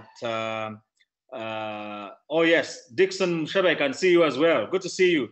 So these are some of the guys who are usually hiding in the back, but this is not a Dennis Aguma one-man show. It's really a huge team that has Wire in the back end, that has Ivy, that has Brenda, that has other partners like the Andrew Muhwezis.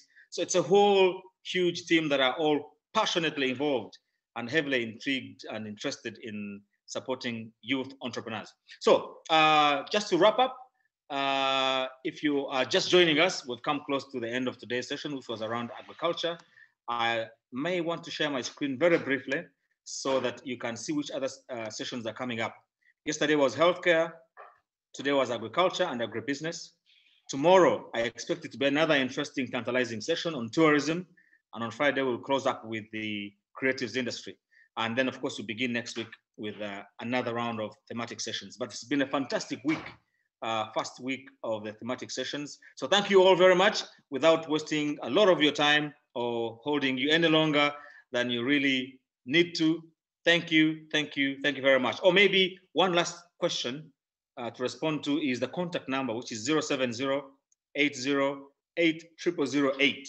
That number again, 070-808-0008, in case you need to contact us. Alternatively, go onto our website, which is www.undp.nase.co.ug, where you find almost all the information that we've been talking about here, about each of the different categories, about the application process. We have a section on frequently asked questions. Some of all these questions will probably make it onto the other side of the frequently asked questions, because we're seeing some of them returning, like how do you log in? Can you log in multiple accounts? But if you have not signed up for the Youth Ideathon, please encourage all your fellow youth to sign up. And thank you very much. Have a good day, everyone.